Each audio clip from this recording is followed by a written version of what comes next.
He thought it was just a lucky thrift store find, a warm coat for winter.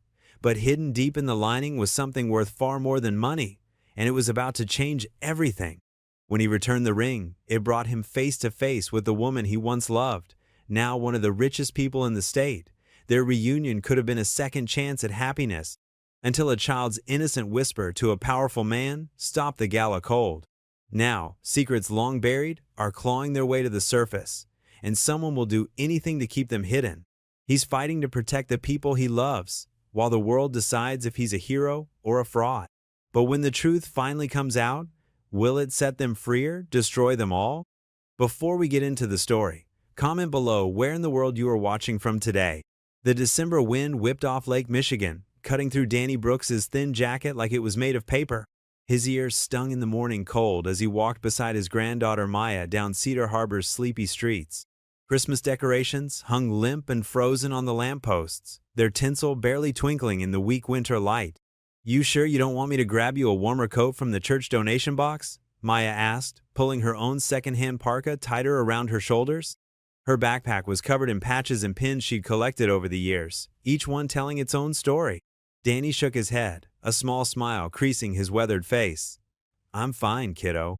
Been through worse in the army." But he couldn't help rubbing his hands together for warmth as they waited at the crosswalk. Maya gave him a look that was far too knowing for her 13 years. "Grandpa, being cold in the past doesn't make you less cold now." "When did you get so smart?" Danny chuckled, ruffling her dark hair. The gesture made her duck away with a grin, but he caught the worry in her eyes. She'd been doing that more lately, watching him like she was afraid he might disappear. They passed the row of shuttered summer shops, their windows dark and empty until tourist season returned. Danny's breath came out in white puffs as he quickened his pace. He couldn't be late for his morning shift driving the senior center shuttle.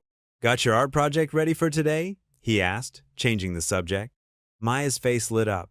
"Almost done. Mrs.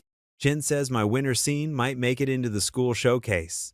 She pulled out her sketchbook, flipping to a half-finished drawing of the harbor and snow. Even in pencil, the piece captured the quiet beauty of their lakeside town. "That's my girl," Danny said softly, pride warming his chest despite the cold. Maya had inherited her mother's talent with a pencil, along with her keen eye for detail. Some days it hurt to see how much she looked like Sarah, especially when she was lost in her art. They reached the middle school just as the first bell rang. Other students rushed past them, their boots crunching on the salt-covered sidewalk. Maya hesitated before heading inside. "You'll pick me up after art club?" she asked, though she knew the answer. They went through this routine every day. 3:30 sharp, Danny promised, right after I finished the afternoon routes. Maya nodded and gave him a quick hug before running inside. Danny watched until she disappeared through the heavy doors, then checked his watch. If he hurried, he could make it to the senior center in time for his first pickup. The day passed in a blur of steering wheels and friendly conversations with his elderly passengers. Between his morning shuttle route and his afternoon maintenance work at the community center, Danny barely had time to notice the growling in his stomach. He'd skipped lunch again, saving the money for Maya's art supplies. By evening, his shoulders ached from the long day as he climbed the stairs to their small apartment above the hardware store. The smell of pasta greeted him. Maya had started dinner using the last of their spaghetti and sauce. "You didn't have to cook," Danny said, hanging up his thin jacket. "You always cook," Maya replied, stirring the pot with the confidence of someone who'd learned to be self-sufficient too young. "Besides, I finished my homework early." They ate at their small kitchen table, sharing stories about their day. Maya talked about her art teacher's praise, while Danny described how Mrs. Rodriguez from the senior center had taught him to say thank you in Spanish. After dinner, while Maya worked on her drawing, Danny remembered the paper bag he'd picked up from the thrift store during his lunch break. He'd spotted the navy peacoat in the window and couldn't believe the $7 price tag. It looked warm, almost new, a rare find. He pulled the coat from the bag, admiring the thick wool and brass buttons. As he ran his hands over the lining, his fingers caught on something strange, a small bump in the silk. Curious, he felt along the seam until he found a hidden pocket, carefully sewn into the lining. Danny's mechanic's fingers worked carefully, gently pulling at the stitches until they gave way. Inside, he found a small velvet pouch, its deep purple fabric soft with age. His heart began to thud as he loosened the drawstring. Something heavy fell into his palm, a ring that caught the kitchen light and threw it back in brilliant blue sparkles. The platinum band held a cornflower sapphire, its facets clear and bright despite the years it must have spent hidden away. Turning it in his fingers, Danny noticed an inscription inside the band, E+D, Psalm 27. He stared at the ring, suddenly aware of the weight of history in his hand. This wasn't just a piece of jewelry. It was someone's treasure, someone's story, someone's love tucked away and forgotten in a thrift store coat. His heart pounded as he held it under the kitchen light, wondering how such a precious thing had found its way to him. Danny's mop swished across the church hall's worn linoleum in steady strokes, but his mind was elsewhere. The velvet pouch in his jacket pocket seemed to weigh 100 pounds. Every few minutes, his hand would drift to check it was still there, the platinum ring with its brilliant blue sapphire safely tucked away. Morning light filtered through the stained glass windows, casting colored patterns across the freshly cleaned floor. The familiar scent of pine cleaner filled the air, mixing with the lingering traces of yesterday's coffee hour. "You're awfully quiet this morning, Danny," Pastor Ruth's voice made him start. She stood in the doorway, a ceramic mug steaming in her hands. Her silver hair caught the light, and her kind eyes held a hint of concern. "Just thinking?" Danny replied, continuing his methodical mopping. "Must be some pretty heavy thinking. You've cleaned that same spot 3 times now." There was gentle humor in her voice as she stepped carefully onto the dry section of floor. Danny stopped, leaning on his mop handle. "Found something yesterday, in that thrift store coat I bought." He reached into his pocket and pulled out the velvet pouch. Pastor Ruth set her coffee down on a nearby folding table and adjusted her reading glasses as Danny carefully tipped the ring into his palm. Her eyes widened. "Oh my," she breathed, leaning closer. "That's quite a find." "There's an inscription," Danny said, turning the ring so she could see the tiny engraving inside the band. E+D, Psalm 27. "The Lord is my light and my salvation," Pastor Ruth quoted softly. "Whom shall I fear?" She straightened up, her expression thoughtful. "Have you reported it?" Danny shook his head. "Wanted to talk to you first. Feels like." He paused, searching for the right words. "Like it means something to somebody. More than just money, you know?" Pastor Ruth nodded, picking up her coffee again. "Let me check our old records. That inscription style. It reminds me of something from years back." She headed toward her office, then turned back. "Come on, Danny, the floor can wait." The pastor's office was a cozy space lined with books and filing cabinets. Photos of church events through the years covered one wall, faces young and old smiling out from wooden frames. Pastor Ruth settled behind her desk and pulled out a thick, leather-bound donation ledger. "What made you think of the records?" Danny asked, watching as she carefully turned the yellowed pages. "That sapphire?" she replied, not looking up. "Someone donated a similar one for our building fund renovation? Must be." She ran her finger down a column of neat handwriting. "Yes, here it is. 23 years ago. Eleanor Whitmore." Danny's heart skipped a beat. "Whitmore? As in the foundation?" "Mm-hmm." Pastor Ruth looked up, her eyes distant with memory. "Eleanor used to come to youth group here, back when her father was still alive. Quiet girl, but kind. Always helping with the little ones." She tilted her head, studying Danny's face.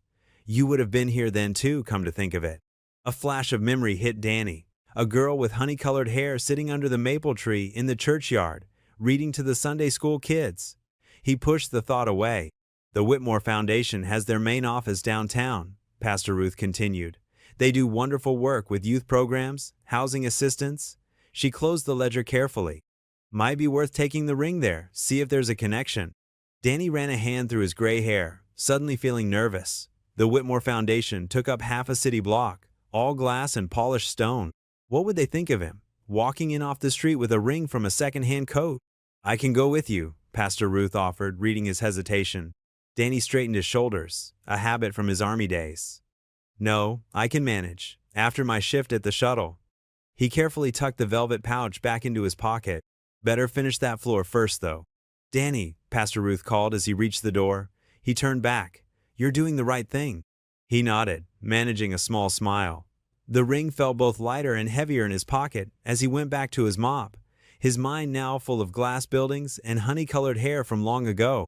Danny stood in the gleaming lobby of the Whitmore Foundation, feeling distinctly out of place. The pressed navy peacoat, freshly dry-cleaned with his last few dollars, did little to mask his discomfort among the polished marble floors and artistic light fixtures that seemed to float like clouds beneath the soaring ceiling. He pulled Maya's drawing from his pocket, carefully unfolding the paper. Her artistic talent showed even in this simple sketch. A four-leaf clover with a tiny smiling face, the words, "Good luck, Grandpa," written in her neat handwriting. The corners of his mouth lifted, despite his nervousness. At the circular reception desk, a young woman with perfectly styled hair looked up from her computer screen. "Welcome to the Whitmore Foundation. How may I help you?" Danny cleared his throat. "I'm here to see Miss Whitmore. About a personal matter." He reached into his coat pocket, touching the velvet pouch for reassurance. The receptionist's professional smile didn't waver. "Do you have an appointment?" "No, ma'am, but it's important. It's about something that belonged to her mother." Her eyebrows lifted slightly. She picked up her phone, had a brief whispered conversation, then looked back at Danny. "Someone will be down shortly. Please have a seat." Danny settled into one of the modern leather chairs, its chrome frame gleaming. The wall behind him displayed photographs of community projects, a new children's hospital wing, a youth center, elderly care facilities. Each image showed smiling faces, hope made visible. A few minutes later, the elevator doors opened with a soft chime. A woman in a tailored charcoal suit approached, her heels clicking purposefully on the marble. "I'm Sarah Chin, Ms. Whitmore's executive assistant. You mentioned something about her mother?" Danny stood, straightening his coat. "Yes, I found something that I believe belonged to her." He withdrew the velvet pouch. "There's an inscription inside." Sarah's eyes narrowed slightly, but her tone remained professional. "May I?" She held out her hand. Danny hesitated, then carefully placed the pouch in her palm. She opened it, examining the ring with sharp attention. After a moment, she handed it back. "Wait here, please." The minutes ticked by slowly. Danny studied the artwork on the walls, modern pieces in soft blues and greens. His fingers traced the edge of Maya's drawing in his pocket. The familiar texture of the paper grounded him. The elevator chimed again. Danny turned, and his heart seemed to skip a beat. Eleanor Whitmore stood before him, as elegant as the building itself in a cream silk blouse and pencil skirt. But it was her eyes that caught him. The same warm brown he remembered from decades ago, now crinkled slightly at the corners. Her silver-streaked hair was swept back in a simple knot, and she wore minimal jewelry, just small pearl earrings and a delicate watch. "Danny Brooks," she said softly, and his name and her voice brought back summer evenings and youth group meetings and shared dreams that had scattered like leaves in autumn wind. "Eleanor." He managed a slight smile. "You look well." "So do you." Her gaze was direct, taking in his pressed coat and carefully combed hair. "Sarah said you found something of my mother's?" Danny nodded, withdrawing the pouch once more. "In a thrift store coat I bought. It was sewn into the lining." He held it out to her. "The inscription made me think it might be important." Eleanor opened the pouch with careful fingers. When the ring slipped into her palm, her breath caught audibly. "Oh," she whispered. Her composure wavered for just a moment as she traced the sapphire with a fingertip. "I never thought I'd see this again." She looked up at him, her eyes bright with unshed tears. "My father gave this to my mother when they were young. She used to say it gave her courage, that the blue reminded her of heaven watching over her." Eleanor's voice grew softer. "When she died, I wore it on a chain. But then it disappeared during a move, and I—" She trailed off, closing her fingers gently around the ring. "Pastor Ruth helped me track down where it might have come from," Danny explained. "When she mentioned your name, I remembered you used to wear a ring on a chain, back in youth group." Eleanor's smile held a touch of wonder. "You remembered that?" "I remember a lot of things," Danny said simply. She studied him for a moment, then gestured toward the elevator. "Would you join me for coffee in my office? I'd like to hear how you've been." In her corner office, floor-to-ceiling windows offered a view of the harbor. A coffee station occupied one corner, and comfortable chairs were arranged around a low table. It felt less formal than Danny had expected, with family photos on the desk and children's artwork framed on one wall. Eleanor prepared 2 cups of coffee with practiced ease. "Still take it black?" she asked, and Danny nodded, surprised she remembered. They sat, the ring resting between them on the table. Eleanor added a splash of cream to her cup. "Maya's artwork?" she asked, nodding toward the paper peeking from his pocket. "My granddaughter," Danny said, a note of pride creeping into his voice. "She's 13, quite the artist." You're a grandfather. Eleanor's smile was genuine. That suits you somehow. Are you still in Cedar Harbor? Never left. Drive the senior shuttle part-time. Do maintenance work at New Hope Church. He sipped his coffee. Maya lives with me now. Her mom, my daughter Sarah, passed 3 years ago. Oh, Danny, I'm so sorry. Eleanor's hand moved as if to reach for his, then settled back on her cup. Their conversation flowed easier than he'd expected, memories mixing with careful questions about the present. Eleanor's laugh was still the same, warm and quick, like sunshine breaking through clouds.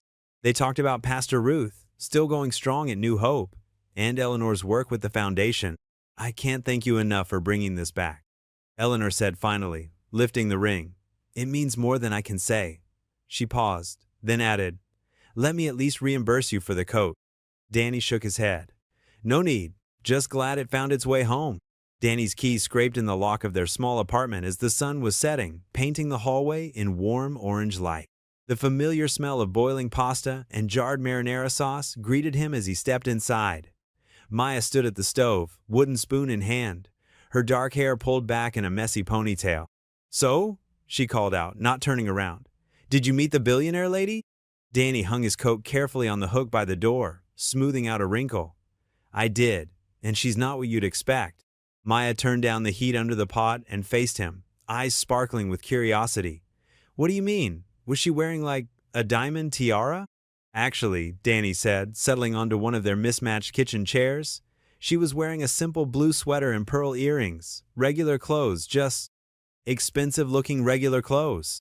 Did she cry when you gave her the ring? Maya stirred the pasta with extra vigor. No crying, Danny chuckled. But she was touched. It belonged to her mother, just like we thought. She kept touching it, looking at it like she couldn't believe it was real. Maya drained the pasta in their old colander, steam rising around her face. Did she try to give you a reward? $1 million? A yacht? Maya Brooks, you've been watching too many movies. Danny got up to help her with the sauce.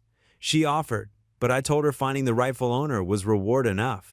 Grandpa, Maya groaned, spooning sauce over her pasta. We could have gotten a new car, one where the heater actually works. Hey now, Danny protested, reaching for the Parmesan cheese. That car has character. They settled at their small kitchen table, where a stack of Maya's homework had been pushed to one side. The pasta was slightly overcooked, but Danny didn't mind. He'd eaten far worse during his army days. So what did you talk about? Maya twirled spaghetti around her fork. In her fancy office? Danny paused, memories of that afternoon washing over him. Eleanor's office had been surprisingly cozy, walls lined with books, photographs of community projects, and a large window overlooking the city. They'd sat in comfortable chairs while an assistant brought them coffee in delicate cups. We talked about the old days, actually, he said carefully. Turns out, we knew each other back in high school. She used to come to youth group at New Hope Church. Maya's fork clattered against her plate. Wait, what? You knew her when you were young? How come you never told me? It was a long time ago, sweetheart. Different lives. Danny took a sip of water, hoping Maya wouldn't press for details. But of course she did. She was 13 and naturally curious about everything. Was she nice back then too? Did you guys hang out? Danny smiled despite himself, remembering Eleanor's laugh when he'd mentioned the maple tree where they used to meet after school. She was very nice, smart, always helping people. Even then, we were friends. Maya narrowed her eyes, studying his face with that perceptive look that sometimes made him wonder if she could read minds. Just friends? That's ancient history, Danny said firmly, standing to clear his plate. What matters is the ring found its way home. Maya helped him wash the dishes, but she wasn't done with her questions. Did she remember you right away? Danny thought about the moment of recognition in Eleanor's eyes, how her professional mask had softened into something more real. She did. Said I hadn't changed much, except for the gray hair. You're not that gray, Maya protested loyally. Just distinguished, like that actor in the movie we watched last week. Danny laughed, flicking soap bubbles at her. Now you're just trying to make your old grandpa feel better. They were just finishing up the dishes when something slid under their front door with a soft whisper. Maya darted over to pick it up. Grandpa? She exclaimed, holding up a cream-colored envelope. It's got the Whitmore Foundation logo on it. Danny dried his hands slowly, trying to calm his suddenly racing heart. The envelope was thick, expensive paper, addressed to Mr. Daniel Brooks and Miss Maya Brooks in elegant script. Maya bounced on her toes as he carefully opened it. Inside was an invitation, the gold lettering catching the light. The Whitmore Foundation cordially invites you to attend our annual Winter Gala. Are we going? Maya's eyes were wide with excitement. Please say we're going. Danny looked at his granddaughter's hopeful face, then back at the invitation. The gala was in 2 days. He thought about his one good suit, probably too tight now, and Maya's lack of formal wear. He thought about feeling out of place among wealthy donors and society people. But then he remembered Eleanor's kind eyes, the way she'd said, "I'd love to show Maya our youth art program." She'd mentioned it casually, but he'd caught the genuine interest when he told her about Maya's drawing. The invitation trembled slightly in his hands. 2 worlds were about to collide, and he wasn't sure if he was ready for what that might mean. Maya was still watching him, practically vibrating with anticipation. "Grandpa?" He looked at the invitation again, at their names written so carefully on the envelope. Whatever came next, he couldn't deny his granddaughter this chance at something extraordinary. "Well," he said, smiling at Maya's eager face, "I guess we better figure out what to wear to a gala." The morning light filtered through the thrift shop's dusty windows, casting long shadows across racks of secondhand clothes. Danny pushed open the familiar door, its bell chiming softly above him. The store smelled of old books and laundered fabric, a comforting scent he'd known since Maya first came to live with him. Pastor Ruth stood behind the counter, sorting through a box of donated items. Her silver hair caught the light as she looked up, a knowing smile spreading across her face. "Well, if it isn't our very own fairy tale hero," she said, adjusting her reading glasses. "I heard your meeting with Eleanor went well." Danny felt his ears grow warm. News travels fast in Cedar Harbor. Small towns, big hearts, loose lips. Pastor Ruth chuckled. She reached beneath the counter and pulled out a cardboard box. "I've been waiting for you." "Oh?" Danny raised an eyebrow, stepping closer. "Can't have you going to a fancy foundation gala without proper attire?" She began rifling through the box, her hands moving with purpose. "Someone donated these last week, practically new." She pulled out several ties, laying them carefully on the counter. They were indeed in good condition, though clearly pre-owned. One caught Danny's eye, a deep navy silk with subtle diagonal stripes. "That's too much, Pastor Ruth. I just came to say thank you for your help with the ring." "Daniel Brooks," she said, using his full name the way she did when she wouldn't take no for an answer. "Accepting kindness isn't the same as accepting charity. Besides, these ties need a good home." Danny ran his fingers over the navy silk. It reminded him of his service dress uniform from his army days. "Maya did say I needed to look presentable." "Smart girl, that granddaughter of yours." Pastor Ruth pushed the tie toward him. "She gets that wisdom from somewhere, you know." Danny cleared his throat, emotion suddenly thick in his voice. "Her mother, Sarah, was always the clever one." Pastor Ruth's face softened. "She was, and she'd be so proud of how you've raised Maya." She paused, studying him. "Sarah would want you to have some happiness too, Danny." He focused on the tie, avoiding her gentle gaze. "Maya's happiness is what matters." "They're not mutually exclusive," Pastor Ruth said quietly. She began folding the other ties, giving him a moment to compose himself. "Eleanor asked about you, you know, years ago, after you'd both gone your separate ways." Danny's head snapped up. "She did?" "Mm-hmm. Right before she left for college." Pastor Ruth's hand stayed busy with the ties. "She wanted to know if you'd joined the army like you'd planned, if you were doing okay." "That was a lifetime ago," Danny said, but his voice held a note of wonder. "The heart has a long memory," Pastor Ruth replied simply. She pushed the navy tie into his hands. "Now take this, and remember, sometimes God's gifts come wrapped in thrift store paper." Danny slipped the tie into his pocket, touched by her kindness. "Thank you, Pastor Ruth, for everything. Just promise me one thing," she called as he headed for the door. "When you're at that fancy gala, remember who you are. A good man who works hard and loves his granddaughter. That's worth more than any foundation's bank account." The rest of the day passed in a blur of shuttle routes and maintenance checks. Danny's evening shift at the community center ended early, giving him time to prepare for tomorrow's gala. At home, he found Maya in her room, carefully laying out her best dress, a dark green velvet number they'd found at this same thrift store last Christmas. "Does it still fit?" he asked from the doorway. Maya held the dress up against herself. "I think so. I haven't grown much since December. She smoothed the fabric carefully. What are you wearing? Danny went to his room and returned with the peacoat draped over his arm. This, with my black pants and that white shirt from Uncle Jim's wedding? And? Maya prompted. He pulled the navy tie from his pocket. Pastor Ruth insisted. It's perfect, Maya exclaimed, running her fingers over the silk. You'll look like a real gentleman.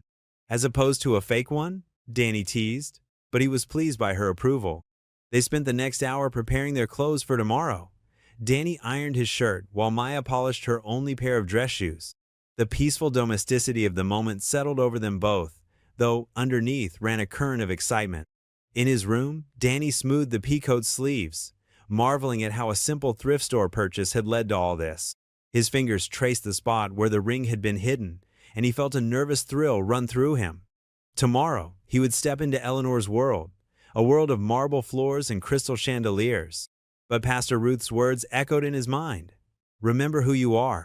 He hung the coat carefully, positioning it next to his pressed shirt and new tie. Maya appeared in his doorway, now in her pajamas, her face scrubbed clean. Grandpa, she said softly, are you nervous about tomorrow? Danny turned to look at his granddaughter, so perceptive, so much like her mother. A little, he admitted. You? She nodded. But excited too, like Christmas Eve but scarier. Come here, he said, opening his arms. She stepped into his embrace, and he hugged her close. Whatever happens tomorrow, we've got each other. That's what matters. Maya squeezed him tight before pulling away. Good night, Grandpa. Don't stay up too late worrying. Good night, sweetheart. Sweet dreams. After she left, Danny stood for a long moment, looking at his laid-out clothes. The peacoat's navy fabric seemed to hold all the possibility of tomorrow within its folds. He ran his hand over the sleeves one last time, smoothing an invisible wrinkle, feeling that nervous thrill again. The Whitmore Foundation's grand hall sparkled under a canopy of twinkling lights. Crystal chandeliers cast warm reflections across polished marble floors, and the gentle notes of a string quartet floated through the air. Danny stood near a Roman-style pillar, tugging at his borrowed navy tie. The peacoat that had started it all hung neatly in the coat room, replaced by a blazer he'd found at the back of his closet.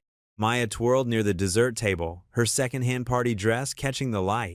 She'd spent an hour curling her hair with borrowed rollers from their neighbor, and now it bounced as she sampled tiny chocolate eclairs.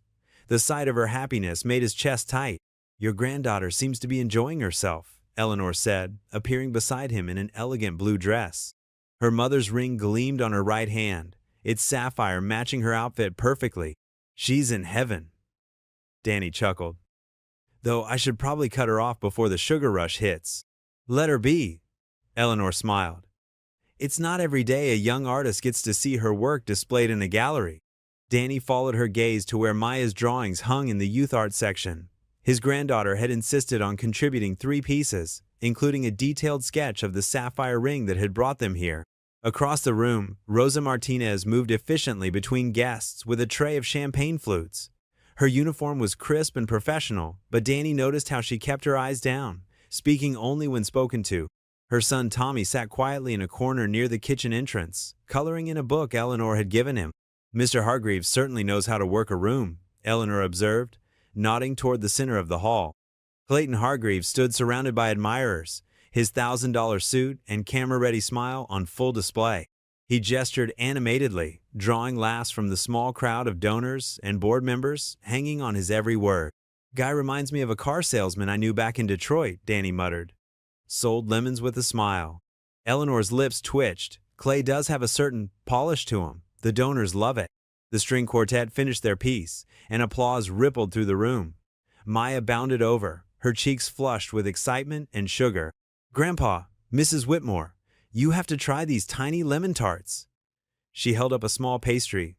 They're like sunshine in your mouth. That's quite a review, Eleanor laughed. I'll have to tell our caterer.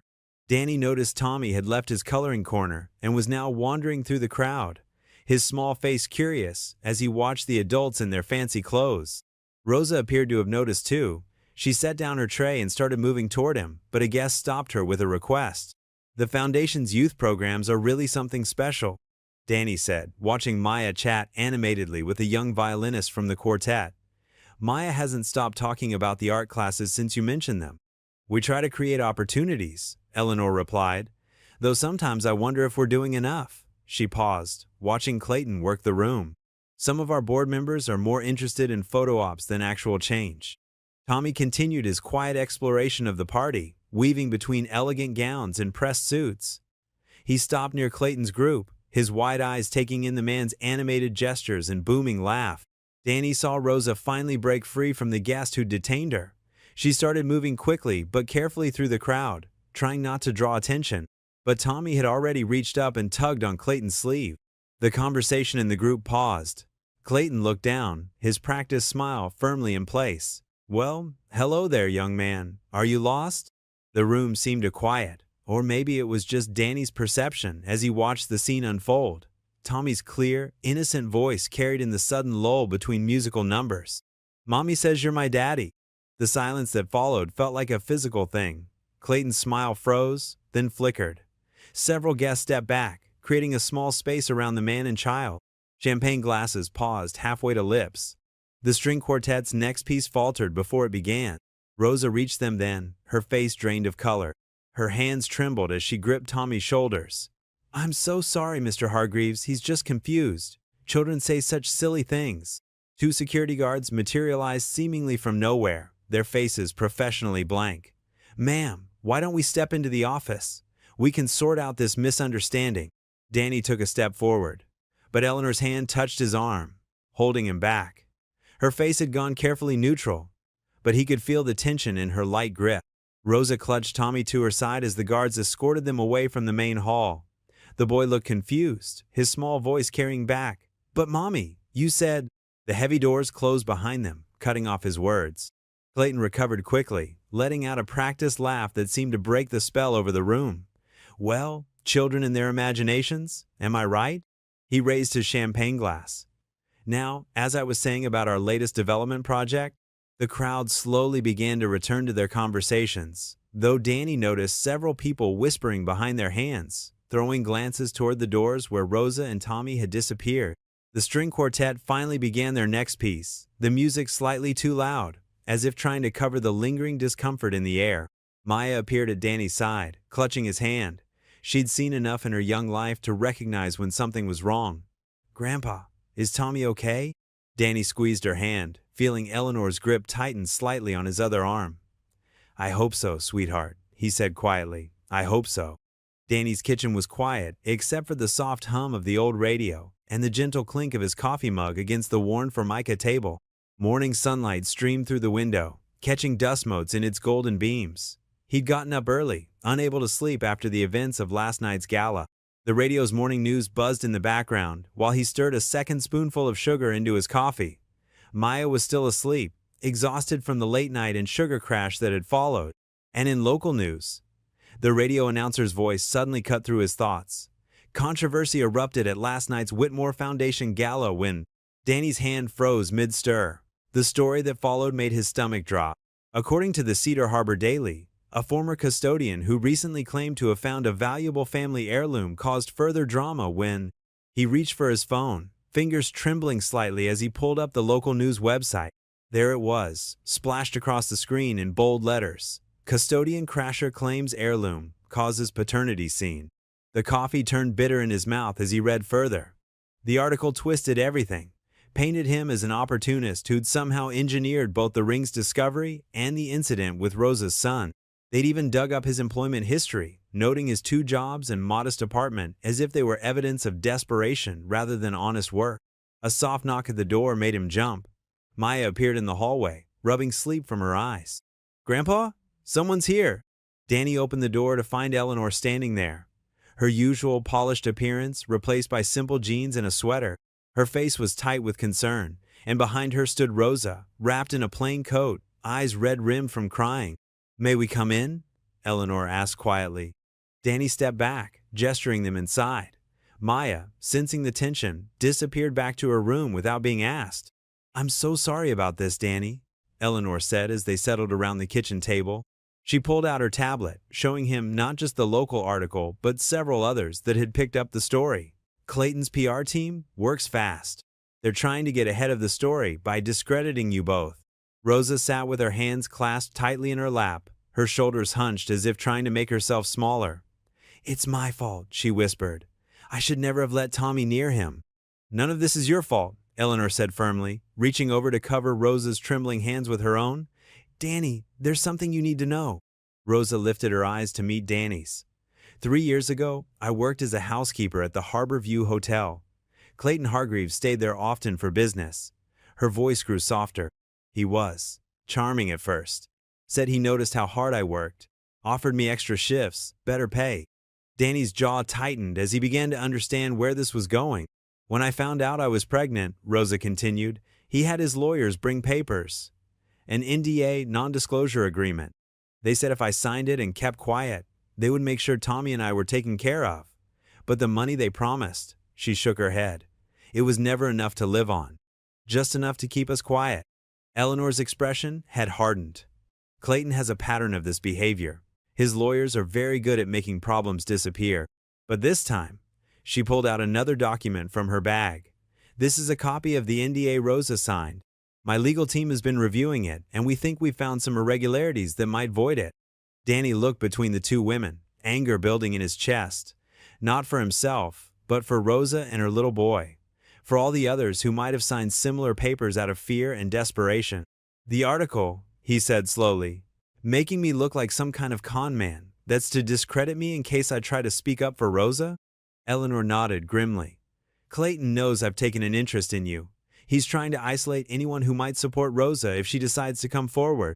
My reputation might protect me, but he has no problem destroying others to keep his secrets." Rosa wiped at her eyes with the back of her hand. "I never wanted any of this. I just wanted Tommy to have a chance at a good life. But last night, when he saw Clayton..." She drew a shaky breath. "Children don't understand about NDAs and secrets. They just know their truth. And now Clayton's trying to bury that truth under lies about Danny?" Eleanor added, anger flashing in her eyes.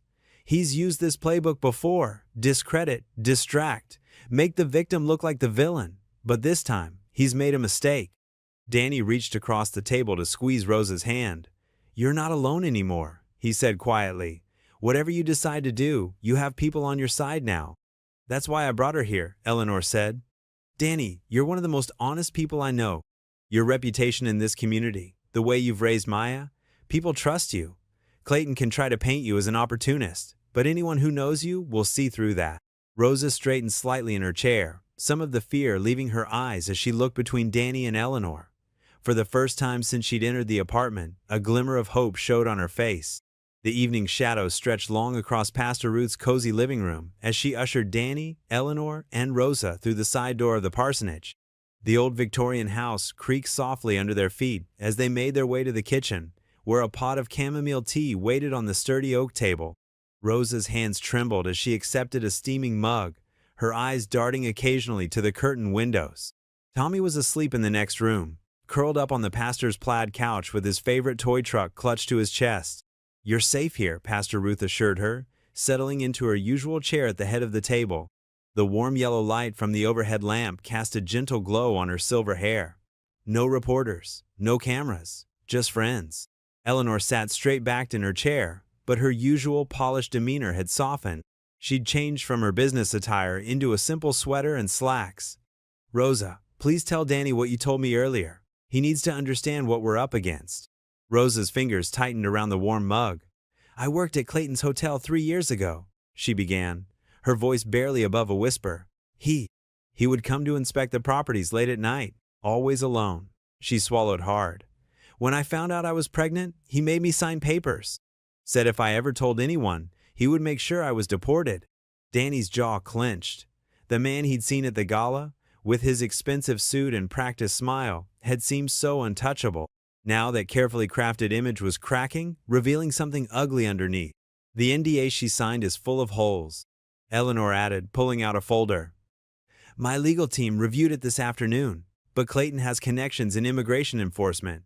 He's already proved he's willing to use them." Pastor Ruth reached over and patted Rosa's hand. "You did nothing wrong, dear. Sometimes staying quiet is how we survive. But now you have people standing with you. The press is already trying to paint this as my fault," Danny said, running a hand through his gray hair. "They're saying I planned this whole thing, finding the ring, coming to the gala, like it was some kind of setup." Eleanor's eyes flashed. That's Clayton's doing. He's trying to discredit anyone who might support Rosa. Make it look like we're all part of some conspiracy against him. My Tommy? Rosa whispered, tears welling in her eyes. He didn't mean to cause trouble. He sees Clayton sometimes on TV, and he gets excited. He doesn't understand. Children have a way of speaking truth, Pastor Ruth observed quietly, even when adults don't want to hear it. Danny thought of Maya, of how fiercely he'd always protected her. The thought of someone threatening her the way Clayton was threatening Rosa and Tommy made his blood boil. What do you need me to do? Eleanor leaned forward. Help me build a case. There are probably other women like Rosa, other NDAs, other cover-ups. You work in these buildings. People trust you. They might tell you things they'd never tell me. It could get ugly, Pastor Ruth warned. Clayton won't go down without a fight. He'll try to destroy anyone who threatens him. He's already trying to destroy my reputation, Danny said. But I've got nothing to hide. He looked at Rosa, at the fear and hope warring in her eyes. Besides, some things matter more than reputation. Eleanor reached across the table and squeezed his hand. The gesture was simple, but it carried the weight of their shared history, of young love and hard choices, and finding each other again in this moment of crisis. We'll need to be careful, Pastor Ruth said. Strategic. I can reach out to my contacts in other churches, find safe places for Rosa and Tommy if things get worse. Eleanor, your foundation has resources we can use. And Danny. She smiled at him. You've always had a way of getting to the truth of things. Rosa wiped her eyes. Why would you all risk so much? For us? Because it's right, Danny said simply. He thought of the ring that had started all this, a symbol of love and courage that had brought him back into Eleanor's orbit. Maybe it wasn't just chance. Maybe this was where he was meant to be, standing up against injustice with people he trusted. Eleanor nodded. Clayton thinks his money makes him untouchable. He's used to people backing down, staying quiet. But he's never faced people willing to stand together. Then that's what we'll do, Danny said firmly. Stand together, whatever it costs. The kitchen grew quiet, except for the gentle ticking of Pastor Ruth's old clock and the distant sound of Tommy's soft breathing from the next room. Outside, the streets of Cedar Harbor were dark and still, unaware of the small group gathered around a kitchen table, planning to challenge a powerful man's carefully constructed world of secrets and threats. Rosa's hands had steadied around her mug, drawing strength from the quiet determination around her.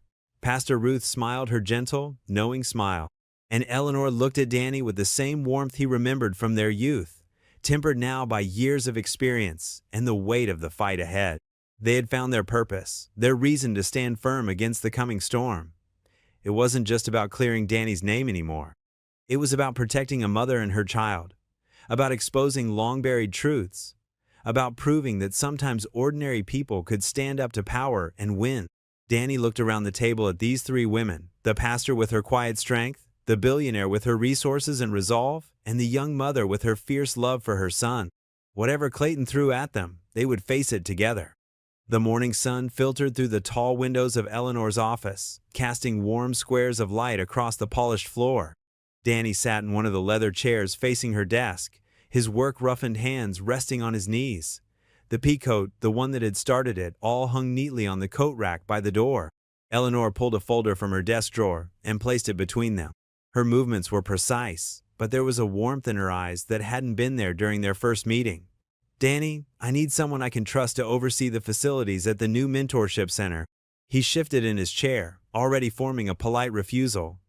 Eleanor, I appreciate the thought, but this isn't charity, she cut in, her voice firm but gentle. The position needs to be filled, and filled by someone who understands what we're trying to build here. She opened the folder, revealing a detailed contract. The salary is standard for the industry, with full benefits. You'd be managing maintenance, security, and coordinating with contractors. Danny leaned forward, scanning the first page. The salary figure made his eyes widen slightly, was more than his current 2 jobs combined. I don't have the fancy credentials some of your other employees probably do. Eleanor's laugh was soft and genuine. 20 years of military mechanical experience and problem-solving skills? That's worth more than a framed degree. She pulled out a sheet showing the center's blueprint. Besides, you've already proven you're someone who does the right thing, even when it's difficult. Danny studied the plans, his mechanic's mind automatically noting the heating systems, security points, and maintenance access. It's a big responsibility. Yes, it is. Eleanor's fingers traced the edge of her desk. And with everything happening with Rosa and Clayton, I need people I can count on. People who aren't afraid to stand up when things get tough. The mention of Rosa brought a determined set to Danny's jaw. He thought of her trembling hands at Pastor Ruth's table, of Tommy sleeping innocently on the couch. The press is already trying to paint me as someone looking for a handout. Taking this job now could make things harder, Eleanor acknowledged. But it could also give you a stronger position to help. Official access, authority, resources. She paused, then added softly, and you wouldn't have to work yourself to exhaustion between two jobs anymore. Danny thought of Maya, how she worried about him coming home late every night, how she tried to hide her concern behind jokes about his vampire schedule. He thought of the mentorship center, of what it could mean for kids like Hera, a safe place to create, to learn, to grow.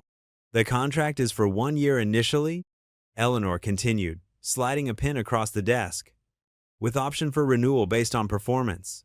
Standard health insurance, retirement plan, paid vacation, things you've more than earned. Danny picked up the pen, its weight familiar yet somehow different from the ones he used to sign delivery logs or cleaning reports. You're sure about this? Even with everything that's happening? Eleanor's posture straightened, and for a moment he saw the steel beneath her gentle exterior. Especially with everything that's happening. We're building something important here, Danny. Something that could help a lot of people. I need someone who sees that bigger picture. He nodded slowly, understanding what she wasn't saying directly. This wasn't just about managing a building. It was about creating a safe space, protecting people who needed it, standing firm when pressure came, and pressure would come.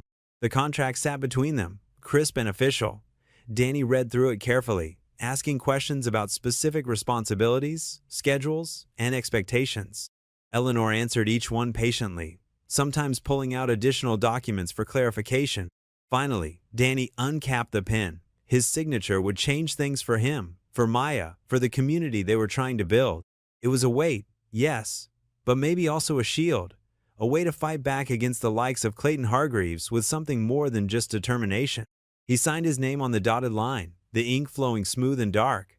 Eleanor countersigned immediately, her elegant script next to his more practical handwriting.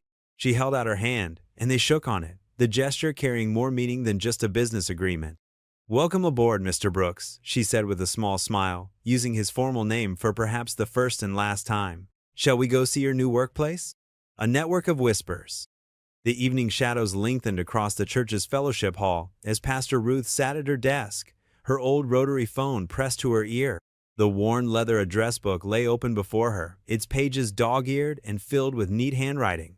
Maya curled up in a nearby armchair, her sketchbook balanced on her knees. "Yes, Sarah, that's right," Pastor Ruth spoke softly into the receiver. "A safe place, just for a few days until we sort things out." She made a note in her book, nodding. "God bless you, dear. I'll be in touch." Maya's pencil moved across the paper, capturing Tommy's joyful expression as she remembered him flying his red kite at the park last week. The sound of Pastor Ruth's quiet conversations had become a soothing backdrop to her drawing. Danny paced near the windows, his new peacoat draped over a chair.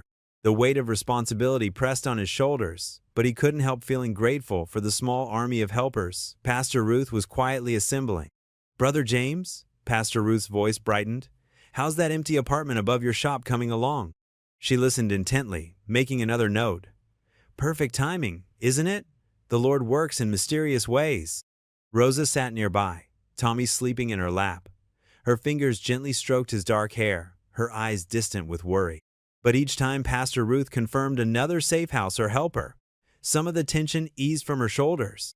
"Your drawing's coming along beautifully, Maya," Danny said, pausing to look over his granddaughter's shoulder. Maya held up the sketch. "See how happy Tommy looks when he's flying his kite? I wanted to catch that feeling." "You certainly did, sweetheart." Danny squeezed her shoulder gently. Pastor Ruth set down the phone for a moment, taking a sip of her now cold tea. "That's 3 safe houses lined up, plus Sarah's cousin who works with immigration lawyers." She smiled at Rosa. "We're building quite a safety net, dear." "I don't know how to thank you all," Rosa whispered, careful not to wake Tommy. "No thanks needed," Pastor Ruth replied firmly. "This is what community means. The church's old radiator clicked and hummed, adding its voice to the quiet conversation. Outside, the streetlights began to flicker on, one by one, like earthbound stars. Maya turned to a fresh page in her sketchbook and began a new drawing. This time, it was a simple but powerful image. Hands joined in a circle, with the words, "Tell the truth, grown-ups," written in her neat artist script. Pastor Ruth picked up the phone again, dialing another number from memory. "Evening, Margaret." "Yes, it's Ruth. Remember that conversation we had about emergency housing?" Her voice remained steady and warm, like a beacon in the growing darkness. Danny checked his watch and was about to suggest they head home when his phone buzzed with a text message. The number was unfamiliar. "Mr. Brooks, I work front desk at Hargreaves Lake Point Hotel. Have important information. Meet tomorrow 7 a.m., Rico's Diner. Come alone. Delete this message." He read it twice, then carefully deleted it as requested. His heart beat a little faster, but he kept his expression neutral, not wanting to worry Maya or Rosa. Pastor Ruth was still working her way through her contact list, each call adding another thread to the protective web she was weaving. "Elizabeth, how are you, dear? I need to ask a favor." Maya yawned and closed her sketchbook, tucking it into her backpack. She walked over to Rosa and gently touched Tommy's hand. The little boy stirred but didn't wake. "We should get you home," Danny said softly to Maya. "School tomorrow." Pastor Ruth covered the phone's mouthpiece. "Go on, you two. I'll keep working on this. Rosa and Tommy will be safe here tonight. Brother James is bringing over an air mattress." Danny helped Maya into her coat while Rosa mouthed thank you to them both. The church's heavy wooden doors creaked softly as they stepped out into the cool evening air. Just before they left, Danny caught a final glimpse through the window. Pastor Ruth still at her desk, phone to her ear, her silver hair glowing in the lamplight as she continued building their network of hope, one call at a time. Rosa cradling Tommy, her posture finally beginning to relax. And Maya's sketchbook left open on the chair, the drawing of joined hands clearly visible, a simple but powerful reminder of why they were all fighting this battle. The mysterious text message seemed to burn in his memory as he and Maya walked home through the quiet streets of Cedar Harbor, but he kept his voice light as they discussed her homework for tomorrow. Whatever information the hotel worker had, it would have to wait until morning. For now, his focus was on getting his granddaughter safely home and ensuring she felt secure in the midst of all this uncertainty. Maya slipped her small hand into his as they walked. "Grandpa?" "Yes, sweetheart? We're doing the right thing, aren't we? Helping Rosa and Tommy?" Danny squeezed her hand. "Yes, we are. Sometimes doing the right thing isn't easy, but that doesn't make it any less right." They continued their walk home in comfortable silence, leaving behind the warm lights of the church, where Pastor Ruth's quiet revolution of kindness continued to grow, one phone call at a time. The neon sign of Jerry's Diner buzzed faintly in the gray morning light. Danny sat in the corner booth, his hands wrapped around a chipped coffee mug. The vinyl seat squeaked as he shifted, checking his watch for the third time. The breakfast rush had dwindled to a few regulars at the counter, their newspapers rustling as they read. A bell jingled as the door opened. A woman in her 50s, dressed in a crisp hotel uniform, scanned the diner before making her way to Danny's booth. Her name tag read, Margaret. "Mr. Brooks?" Her voice was barely above a whisper. When Danny nodded, she slid into the seat across from him. "Thank you for meeting me," Danny said, pushing a fresh cup of coffee toward her. "I understand the risk you're taking." Margaret's fingers drummed nervously on the table. "I've worked at the Grand Harbor Hotel for 23 years. What I've seen." She shook her head, reaching into her purse. "This isn't just about Rosa." She pulled out a small USB drive, keeping it hidden under her palm. "I kept records, dates, times, names when I had them. Security footage timestamps. Which rooms got special cleaning services ordered. Which guests received compensation packages." Her mouth twisted on the last words. Danny felt the weight of what she was offering. "How many?" "At least 7 women I know of. Maybe more." Margaret's hand trembled as she lifted her coffee cup. "Clayton Hargreaves has a pattern. The management knows. They help cover it up." A waitress approached with a pot of coffee. Both Danny and Margaret fell silent until she'd topped off their cups and moved away. "The Foundation's legal team will protect your identity," Danny assured her. "Eleanor Whitmore herself gave me her word." Margaret's eyes widened slightly at Eleanor's name. "Miss Whitmore, she believes Rosa?" "She does." Danny's voice was firm. And she's not backing down. Margaret slid the USB drive across the table. Danny pocketed it quickly, feeling the small device like a burning coal against his chest. "There's something else," Margaret said, leaning forward. "Last month, one of the maids, Maria, she quit suddenly. No notice. Just disappeared. The timing." She swallowed hard. It was right after Mr. Hargreaves stayed in the presidential suite. Danny's coffee turned bitter in his mouth. He pulled out a small notebook, jotting down the details. "Do you have Maria's last name?" Margaret nodded, writing it on a napkin along with the date. "I tried calling her number, but it's disconnected." She glanced at the diner's clock and straightened. "I need to get to work. My shift starts in 20 minutes. "Thank you," Danny said quietly. "This will help more than you know." Margaret stood, smoothing her uniform. "Mr. Brooks?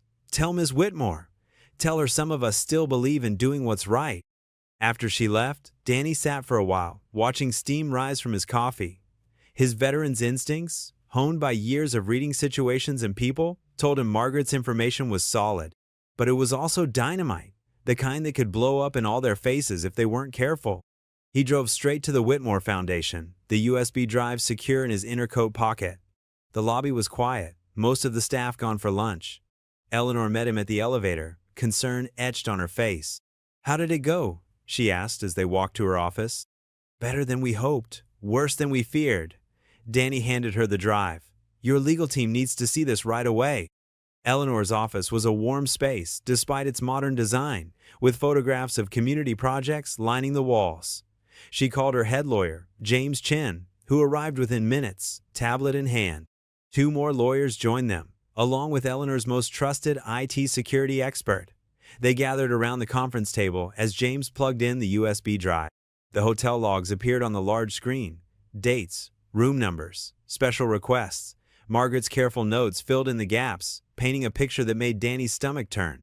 The lawyers' expressions grew increasingly grave as they scrolled through the files. The timestamps matched the security footage references, the IT expert confirmed.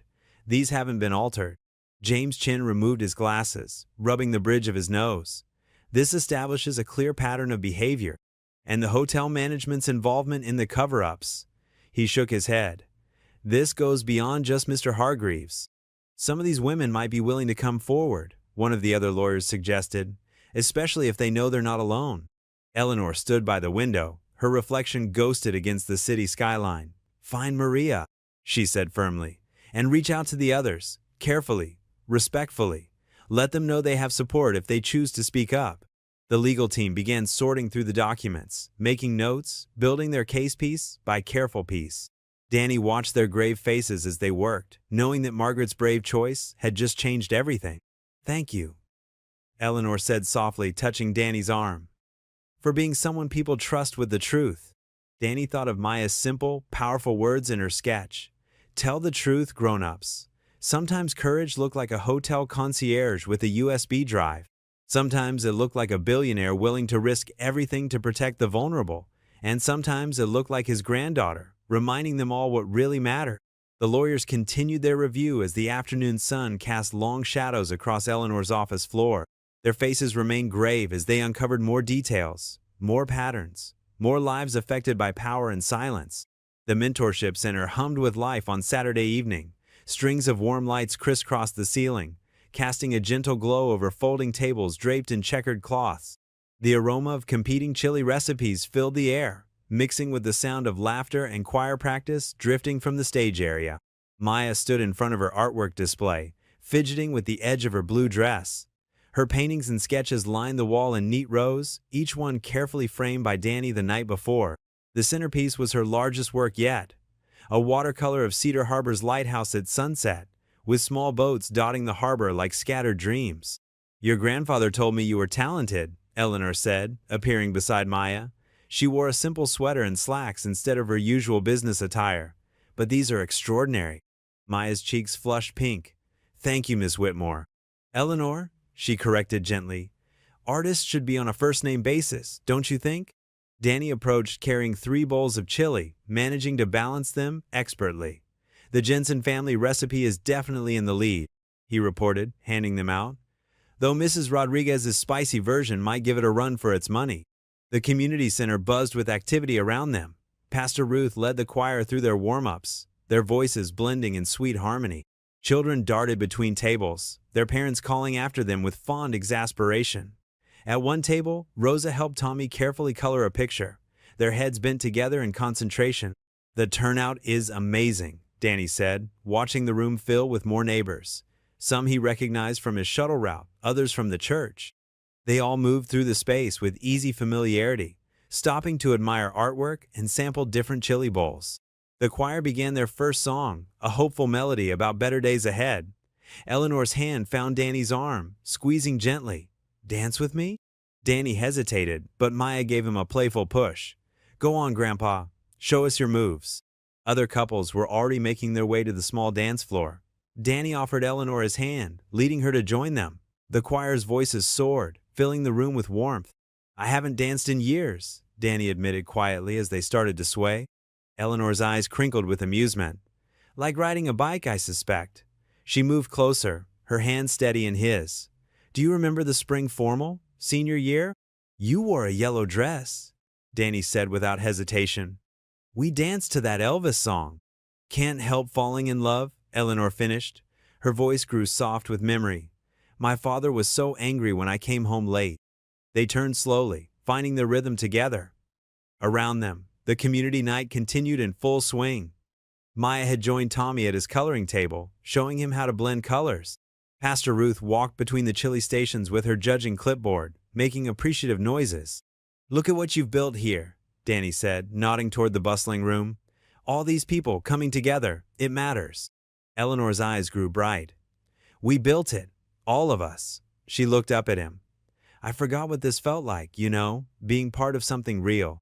The choir transitioned to another song, this one slower. Other dancers noticed Danny and Eleanor, smiling in their direction. Someone whispered, "About time." Gentle applause rippled through the crowd. Danny felt his ears grow warm, but he didn't pull away. Eleanor's hand was warm in his, her presence steady and sure. For just this moment, the weight of recent troubles seemed to lift. The music wrapped around them like a familiar blanket, and the community center glowed with possibility. Maya watched from her art wall, sketching quickly on a fresh page. Her grandfather's smile was the most genuine she'd seen in years.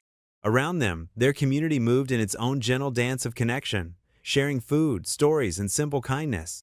The song drew to a close, but Danny and Eleanor stayed swaying for one more measure, their steps easy and unhurried. The crowd's soft applause felt like a blessing, a quiet celebration of something long overdue finding its way home. In that moment, surrounded by art and music and the warmth of neighbors, all the recent shadows seemed to retreat. Tomorrow would bring its own challenges. But tonight was for community, for healing, for remembering what they were all fighting to protect. The choir began another song, and more couples joined the dance floor. Danny and Eleanor continued their slow revolution, two people finding their way back to a rhythm they'd never quite forgotten. Monday morning brought a chill that cut straight through Danny's peacoat as he walked up to the Whitmore Foundation building. The USB drive felt heavy in his pocket, like it carried more than just digital files. Security waved him through. They knew him now, the facilities manager who'd returned the ring. The elevator climbed smoothly to the top floor. Danny's reflection in the polished doors showed a man trying his best to look composed, though his eyes carried the weight of too many sleepless nights. The doors opened to Eleanor's office suite, where her assistant Lisa gave him a quick, worried smile. "She's waiting for you," Lisa said, gesturing to the inner office. Eleanor stood at her floor-to-ceiling windows, one hand pressed against the glass as she stared out at the gray morning. She turned when Danny entered, and he saw the shadows under her eyes matched his own. "Morning," he said softly, pulling out the USB drive. "The concierge said there's years of logs here, times, dates, room numbers, names of other staff who were paid to keep quiet." Eleanor took the drive with careful fingers, as if it might burn her. "Thank you, Danny. I'll have our IT team verify everything before we move forward." She walked to a wall safe behind her desk, punched in the code, and secured the drive inside. "The board's been calling all morning," she said, settling into her chair. "Major donors, too. They're concerned about the foundation's reputation." Danny lowered himself into one of the visitor chairs. "Concerned about the truth coming out, you mean?" "Exactly." Eleanor's mouth tightened. "The Riverside Development Group is threatening to pull their funding for the youth arts program." The Hamilton Trust says they're reconsidering their position. Even the mayor called, suggesting we focus on less controversial initiatives. They're all connected to Clayton somehow, aren't they? Eleanor nodded, pulling up a spreadsheet on her computer. Business partners, golf club members, political allies. He spent years building his network. The foundation helps hundreds of kids, Danny, these programs. She trailed off, rubbing her temples. You can't let them use good works as a shield for bad actions, Danny said quietly. That's not protecting the foundation. It's betraying everything it stands for. A small smile touched Eleanor's lips. You sound like my father, the preacher, not the businessman. She stood up and paced to the windows again. He always said doing the right thing would cost something. I just never thought I'd have to choose between helping people and helping the truth come out. Maybe you don't, Danny suggested. Maybe the truth helps more people in the long run. Eleanor's phone buzzed on her desk. Another donor call. She ignored it. Rosa's lawyer says she's ready to speak publicly. With the evidence on that drive to back her up, it would break Clayton's whole house of cards, Danny finished. And possibly the foundation's funding structure with it? Eleanor's voice was steady, but her hands clasped tightly together. I've started moving some personal assets around. If we lose donors, I can keep the core programs running for a while at least. Danny stood and walked over to her. Eleanor, you don't have to sacrifice everything you've built. We could find another way. She turned to face him, and for a moment, he saw the same determined girl from their youth group days, the one who'd stood up to bullies and organized food drives and dreamed of changing the world. Some things are worth sacrificing for, Danny. You taught me that, back when we were young, and you reminded me again when you brought back my mother's ring. The morning light caught the sapphire on her desk where it sat in its velvet pouch, throwing blue sparkles across the papers. Eleanor's phone buzzed again, more insistently this time. You should probably answer some of those, Danny said gently. Probably, but she made no move toward the desk.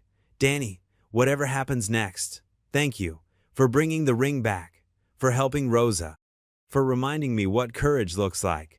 Before he could respond, her phone lit up again. This time, Eleanor's face changed when she saw the screen. She picked it up, read the message, and her shoulders stiffened. It's from Clayton's assistant, she said, her voice tight. He knows we have something on him. The late afternoon sun streamed through the foundation's glass walls, turning the gathering crowd into silhouettes. The lobby buzzed with excitement as community members, foundation staff, and local press filled the chairs set up in neat rows. At the front, Maya's mural stood covered in a white cloth, stretching nearly 15 feet wide. Danny tugged at his tie, uncomfortable with all the attention. He sat in the front row between Maya and Eleanor, trying to focus on his daughter's bouncing enthusiasm rather than his nerves. Maya had refused to let anyone see the finished mural before the unveiling, even him. You look very distinguished, Mr. Community Steward, Eleanor whispered, smoothing a wrinkle from his sleeve. Her touch was gentle, steadying. Still feels strange, Danny muttered. I'm just doing what needs doing. That's exactly why you deserve this. Eleanor's eyes were warm. Sometimes the most important work comes from simply showing up day after day. The foundation's interim director stepped up to the podium, tapping the microphone. Good afternoon, everyone. We're gathered here to honor someone who exemplifies the very spirit of community service. Danny half listened to the speech, his mind drifting to Rosa and Tommy, safely tucked away at Pastor Ruth's house. They'd wanted to come but agreed it was safer to stay out of sight until tomorrow's interview. His hands clenched at the thought of what Rosa was preparing to do. The director's voice pulled him back. And now, please welcome our community steward honoree, Daniel Brooks. Maya squeezed his hand as he stood. The applause felt too loud, too much, but he made himself walk to the podium. Looking out at the faces, retired veterans he'd driven in his shuttle, kids from the mentorship program, church members who'd known him for years, he felt his nervousness ease slightly. Thank you, he began, his voice rough. I'm not much for speeches, but I believe in this community, in looking out for each other, especially those who need it most. He paused, gathering his thoughts. When I found that ring in an old coat pocket, I never imagined where it would lead. But it reminded me that small acts of honesty can ripple out in ways we don't expect. Sometimes doing the right thing is simple, sometimes it's harder, but it's always worth it. He saw Eleanor dabbing at her eyes in the front row, and Maya beaming with pride. My granddaughter Maya taught me that art can speak truth when words fail, so I'd like to ask her to unveil her mural now." Maya practically bounced to the front. She gripped the cloth, looking back at Danny for encouragement. He nodded, and she pulled. Gasps filled the room. The mural blazed with color, a sunrise breaking through storm clouds, illuminating a diverse crowd of people holding hands in a circle. In the center, a small figure held up a lantern, its light spreading outward in golden rays. Danny recognized Tommy's curls on the lantern bearer, though Maya had been careful not to make it too obvious. "I call it Hold the Light," Maya announced clearly into the microphone. "Because when things get dark, we have to help each other be brave." The applause was thunderous. Danny hugged Maya tight, his heart so full it hurt. Eleanor joined them, her hand finding Danny's shoulder. "It's beautiful, Maya," she said. "You've captured exactly what we're trying to build here." The ceremony moved into its reception phase, with punch and cookies served as people mingled and admired the mural up close. Danny found himself surrounded by well-wishers, accepting congratulations with awkward grace. Pastor Ruth appeared at his elbow, her eyes serious despite her smile. "Rose is ready," she murmured. "Channel 7 agreed to interview her at the church tomorrow morning. Their investigative reporter has been following Clayton's pattern for months. She just needed someone willing to go on record." Danny nodded, his throat tight. "She's sure?" "She says Maya's mural gave her courage. If a little boy can hold up the light, she told me, I can speak the truth." Eleanor joined them, having overheard. "Our legal team will be there. We've documented everything. She won't face this alone." Danny watched Maya showing Tommy's mother the details in the mural through the video call Pastor Ruth had secretly arranged. Rose's voice was thick with tears as she praised the painting, but her words were strong. "Mañana, mi amor. Tomorrow we tell the truth." The three adults shared a look of determination. Tomorrow would change everything, but tonight they celebrated hope. Captured in paint, built on trust, and sustained by the quiet courage of ordinary people choosing to stand together. Maya's mural glowed in the setting sun, its golden rays seeming to pulse with life. The lantern bearer's face wore a smile of pure joy, reminding them all what they were fighting for. A future where truth prevailed and no one had to hide in shadows. The knock came at 5:47 a.m., 3 sharp raps that yanked Danny from sleep. His heart jumped as he stumbled to the door, bare feet cold against the floor. Through the peephole, he saw 2 official-looking figures in the dim hallway light. "Mr. Brooks, Child Protective Services. We need to speak with you regarding a complaint about Maya's living situation." Danny's stomach dropped. He opened the door to find a tall woman with graying hair and a younger man holding a tablet, both wearing badges. "I'm Sandra Myers, and this is Tom Collins. May we come in?" Danny stepped aside, his mind racing. Maya's sleeping. What's this about? "We received an anonymous tip expressing concern about unsafe conditions." Sandra's eyes swept the small apartment. Multiple jobs, irregular hours, possible neglect. "That's ridiculous." Danny kept his voice low but firm. "I've raised Maya since her mother passed. She's never missed a meal or a doctor's appointment. Check her school record straight, has perfect attendance." Tom tapped his tablet. "Nevertheless, we're required to investigate all reports. We'll need to speak with Maya and inspect the premises." "At 6 in the morning?" Danny's hands clenched. "She has a math test today. Can't this wait?" "Mr. Brooks," Sandra's tone sharpened. "Refusing to cooperate could complicate matters." Before Danny could respond, Maya appeared in her doorway, already dressed in her school uniform. "Grandpa, what's going on?" "It's okay, sweetheart." Danny moved to her side. "These people just need to ask us some questions." For the next hour, the officers poked through their home, opening cabinets, checking Maya's room, photographing the perfectly stocked fridge, and the medication schedule Danny kept on the whiteboard. They questioned Maya separately, which made Danny's blood boil, but he forced himself to stay calm. Maya handled it with remarkable composure, showing them her art supplies, her homework station, the calendar where she and Danny planned their schedules. "Grandpa makes sure I eat breakfast every morning," she explained. "We have dinner together most nights, and when he works late, Mrs. Rodriguez next door checks on me. I'm 13, not a baby." Finally, Sandra closed her notebook. "We'll need to follow up, but everything appears to be in order. However, Mr. Brooks, I should warn you that these investigations often trigger additional oversight." After they left, Danny pulled Maya into a tight hug. "I'm so sorry, kiddo. It was Clayton, wasn't it?" Maya's voice was muffled against his shoulder. Because we're helping Rosa? Probably. Danny checked his watch. Let's get you to school. I'll call Eleanor on the way. The morning crawled by in a haze of worry. Danny went through the motions at work, checking his phone constantly. Around noon, Eleanor called. Danny, you need to see this. Someone leaked a video to the press. They're saying, it looks bad. He found a quiet corner in the shuttle depot break room to watch the clip she sent. His blood ran cold. The grainy security footage showed him in the foundation's parking garage, apparently accepting an envelope from a shadowy figure. The timestamp matched last week, when he'd been collecting maintenance reports. That's not what happened, he growled into the phone. They edited it somehow. Where's the part showing the maintenance supervisor handing me the weekly logs? I know, Eleanor's voice was tight. Our tech team is analyzing it, but the damage is spreading. Social media's already calling you a fraud who orchestrated everything for money. Danny's next words were cut off by another call, Pastor Ruth's number flashing urgently. I have to go, he told Eleanor. Something's wrong. He switched lines. Pastor Ruth's words tumbled out. Danny, they just raided Rosa's apartment, immigration officers. Tommy got separated from her in the chaos. She managed to call me before running, but where's Tommy? Danny was already heading for his car. Safe. The church secretary found him hiding in the laundromat next door and brought him here. But Rosa's terrified, and these officers had no warrant, Danny. This isn't a routine check. Keep them there. I'm on my way. Danny's hand shook as he started the engine. And Ruth, call Eleanor's lawyer. Now. The morning CPS visit suddenly made horrible sense. This was coordinated, designed to split them apart, to silence Rosa before she could speak out. Danny's jaw clenched as he drove, watching his rearview mirror for tails. They'd known Clayton would fight back, but this level of retaliation? His phone buzzed with a text from Eleanor. News vans outside the foundation. Board called emergency meeting. Don't talk to anyone until our lawyers clear it. Danny thought of Maya, still at school, probably seeing the awful headlines on her classmates' phones.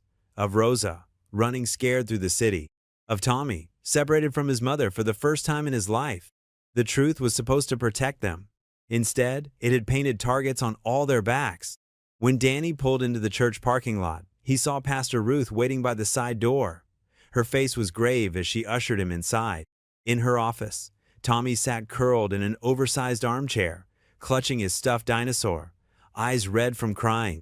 Uncle Danny! The boy launched himself into Danny's arms. Danny held him close, meeting Pastor Ruth's worried gaze over Tommy's head. In just a few hours, their careful plans had shattered. The people they'd tried to protect were scattered and scared. And somewhere in the city, Rosa was alone, running from officers who had no right to chase her. The morning's words from the CPS officer echoed in his mind. These investigations often trigger additional oversight. They'd known exactly what they were doing, using the system itself as a weapon. Pastor Ruth's phone rang Eleanor's lawyer. As she answered it, Danny sank into a chair, still holding Tommy. The boy's small fingers gripped Danny's shirt like it was a lifeline. It's okay, buddy, Danny whispered, though nothing felt okay. We're going to figure this out. But the doctored video was already viral. The raids were in motion, and Danny could feel the walls closing in. Everything they'd built was balanced on the edge of a cliff, and their opponents had just given it a mighty shove. When principles stand taller than towers. The Whitmore Foundation's boardroom felt colder than usual that evening. 12 faces lined the mahogany table, their expressions ranging from concerned to openly hostile. Eleanor sat at the head, her spine straight, hands folded calmly on the polished surface. The setting sun painted orange stripes across the floor through the vertical blinds. The evidence is quite damaging, Eleanor, said Richard Blackwood, the board's senior member. His silver hair caught the fading light as he adjusted his glasses. We must take immediate action to protect the Foundation's reputation. Eleanor's voice remained steady. The video is clearly doctored. Our tech team is working to prove it. That could take days. Margaret Chin interjected, tapping her pen against a stack of papers. The press is having a field day. Donors are threatening to pull funding. We need to demonstrate decisive leadership. By throwing an innocent man to the wolves? Eleanor's eyes narrowed. Danny Brooks is a veteran who's dedicated his life to serving others. He discovered my mother's ring and returned it without hesitation. He's helping protect a young mother and child from exploitation. These attacks against him are orchestrated. Nevertheless, Richard leaned forward. The optics are terrible. A custodian with access to sensitive areas, mysterious evidence of corruption, and now this CPS investigation. The simplest solution is to suspend him pending review. No. The word fell like a stone in water. Eleanor, be reasonable. I said no. She opened a folder, spreading photographs across the table. These are documented instances of Clayton Hargreaves' pattern of behavior. Hotel logs, witness statements, NDAs forced on vulnerable women. Danny helped uncover this evidence. That's why he's being targeted. Margaret's face tightened. Clayton Hargreaves' Family Foundation provides 20% of our annual operating budget. So we're willing to enable abuse to keep the lights on? Eleanor's voice rose slightly. Is that what my mother's legacy has become? Your mother, Richard said carefully, understood the delicate balance required in philanthropy, sometimes difficult compromises. My mother taught me that true charity requires courage. Eleanor stood, placing both palms on the table. She wore that ring as a reminder to stand firm when things got hard. I will not suspend Danny Brooks for doing the right thing. The board members exchanged glances. Richard cleared his throat. Then you leave us no choice. As per Article 7 of the Foundation's bylaws, the board can temporarily suspend executive authority if the president's actions pose a significant risk to the organization's stability. Eleanor's heart stuttered, but her face remained composed. You're suspending me? Until this crisis is resolved. Margaret wouldn't meet her eyes. It's for the best, Eleanor. Take some time. Let us handle damage control. And what about Rosa? What about Tommy? Eleanor looked around the table. What about all the other women Clayton has silenced? Those are serious allegations that should be handled through proper channels, Richard said smoothly, not through public scandal that threatens everything we've built. Eleanor slowly gathered her papers. Everything we've built means nothing if we won't use it to protect the vulnerable. That's what this foundation was created for. Security will escort you out. Richard continued as if she hadn't spoken. Your office should be cleared by morning. All foundation communications will go through the board until further notice. Eleanor straightened to her full height, channeling every ounce of her mother's dignity. I won't forget who stood silent tonight. Neither will history. She turned toward the door, then paused. And Richard, that ring my mother wore? The inscription was from Psalm 27. The Lord is my light and my salvation, whom shall I fear? The walk to her office felt longer than usual. Security guards flanked her, their presence a strange mix of awkward and insulting. She'd known most of them for years. Inside, she closed the door softly and looked around the familiar space. Family photos lined the shelves. Her parents at the foundation's opening, her mother teaching Sunday school, her father's proud smile at her college graduation. She carefully wrapped each frame in tissue paper, placing them in a cardboard box. Her fingers brushed a small album hidden behind the awards. Inside, yellowed with age, was the photo from that long-ago summer. Teenage Danny laughing under the maple tree, his whole life ahead of him. Eleanor had walked away then, bowing to pressure and expectations. She traced the image gently. Not this time, she whispered. The desk drawers yielded more memories. Thank you notes from grant recipients, children's drawings, the original mission statement in her mother's handwriting. Eleanor packed each item deliberately, her mind already racing ahead to next steps. The thumb drive with Clayton's evidence was safely hidden. Rosa and Tommy had sanctuary at the church. Danny would blame himself, try to step away to protect the foundation's work. She couldn't let him carry that burden alone, not again. The last rays of sunset faded as Eleanor filled the final box. She stood in the center of the officer's second home for so many years and closed her eyes. Lord, she whispered, her mother's favorite prayer rising naturally to her lips. Grant me the courage to stand when it's hardest. Show me the way to protect those who need shelter. And please, help me be worthy of the light you've given me to carry. The words settled into the quiet room like a promise. When the wind howls, sing. Sleet pelted Danny's windshield as he navigated the familiar streets to Maya's middle school. His old pickup truck's wipers squeaked against the glass, fighting the frozen rain. His hands gripped the steering wheel tight, knuckles white. The morning's events kept replaying in his mind. The CPS visit, the doctored video, Rosa's panicked call about immigration officers. The school's brick building came into view through the gray curtain of sleet. Danny pulled up to the curb, his heart settling a bit when he spotted Maya waiting under the covered entrance with her art teacher, Mrs. Chen. His girl looked small, huddled in her purple winter coat, backpack clutched to her chest. Maya hurried through the wet to the truck, yanking the creaky door open. "Grandpa, is it true what they're saying? Are they going to take me away?" "No, sweetheart." Danny helped her climb in, his voice gentle but firm. "Those CPS people? They're just checking because someone made a false report. We've got nothing to hide." Mrs. Chen approached the driver's side window, which Danny rolled down despite the weather. "Mr. Brooks," she said quietly. "Maya was upset at lunch when she saw the news on another student's phone. I want you to know the art department stands behind you both." "Thank you," Danny managed, his throat tight. "That means a lot." As they pulled away, Maya wiped fog from her window with her sleeve. "Where are we going? Not home?"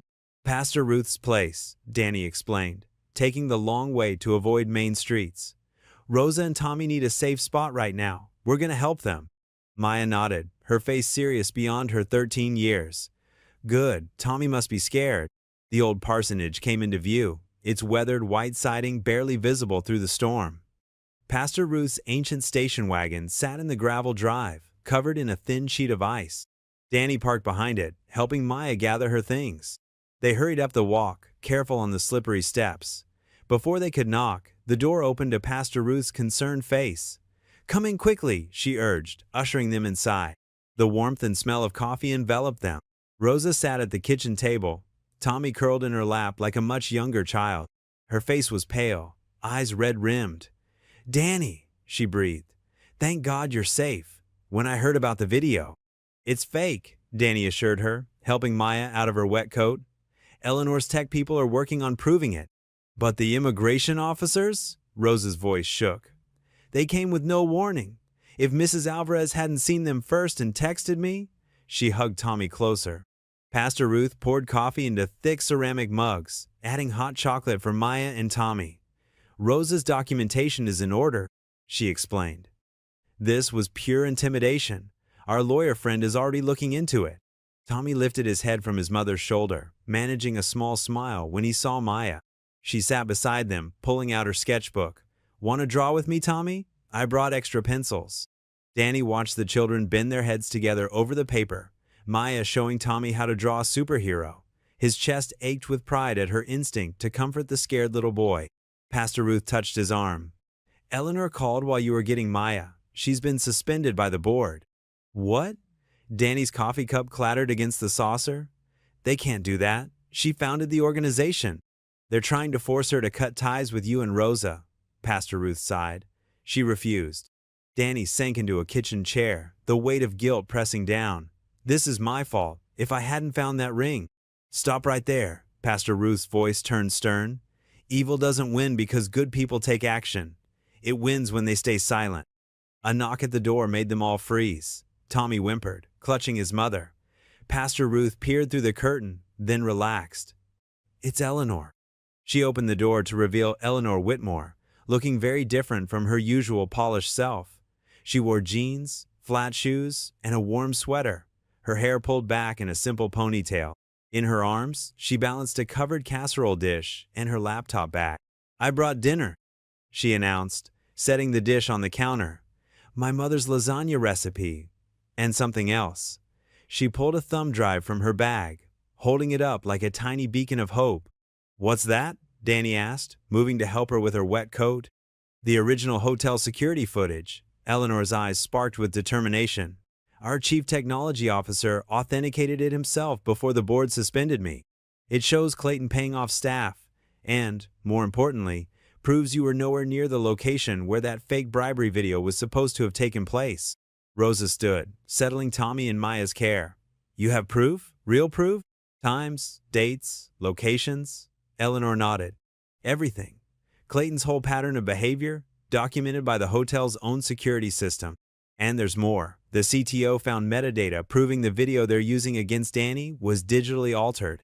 "Thank God," Danny breathed, the tension in his shoulders easing slightly for the first time since morning. Pastor Ruth was already pulling plates from the cupboard. "First, we eat," she declared. "Can't fight corruption on empty stomachs. Then we'll look at that footage and make a plan." Eleanor began serving generous portions of lasagna while Pastor Ruth warmed bread in the oven. The smell of herbs and tomatoes filled the kitchen, somehow making everything feel a little more manageable.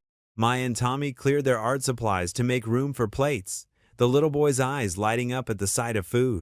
Danny watched them all, his granddaughter, his old love, his new friends gathered around Pastor Ruth's scratch kitchen table while sleet tapped against the windows. They were an unlikely group, a suspended billionaire, a widowed veteran, an immigrant mother, a pastor, and 2 children. But something about their unity, in the face of injustice, felt right, felt strong. "Danny?" Eleanor touched his arm gently. "Will you say grace?" He nodded, reaching for Maya's hand on one side and Eleanor's on the other. As the circle of joined hands closed around the table, he cleared his throat. "Lord, thank you for bringing us together. Thank you for this food, for shelter from the storm, and for friends who stand with us in trouble. Give us wisdom and courage for whatever comes next." "Amen." "Amen," they echoed softly, and for a moment the howling wind outside seemed very far away. The parsonage dining room glowed warm against the stormy evening outside. Pastor Ruth's old oak table, scarred from decades of community suppers and Bible studies, now held their unlikely war council.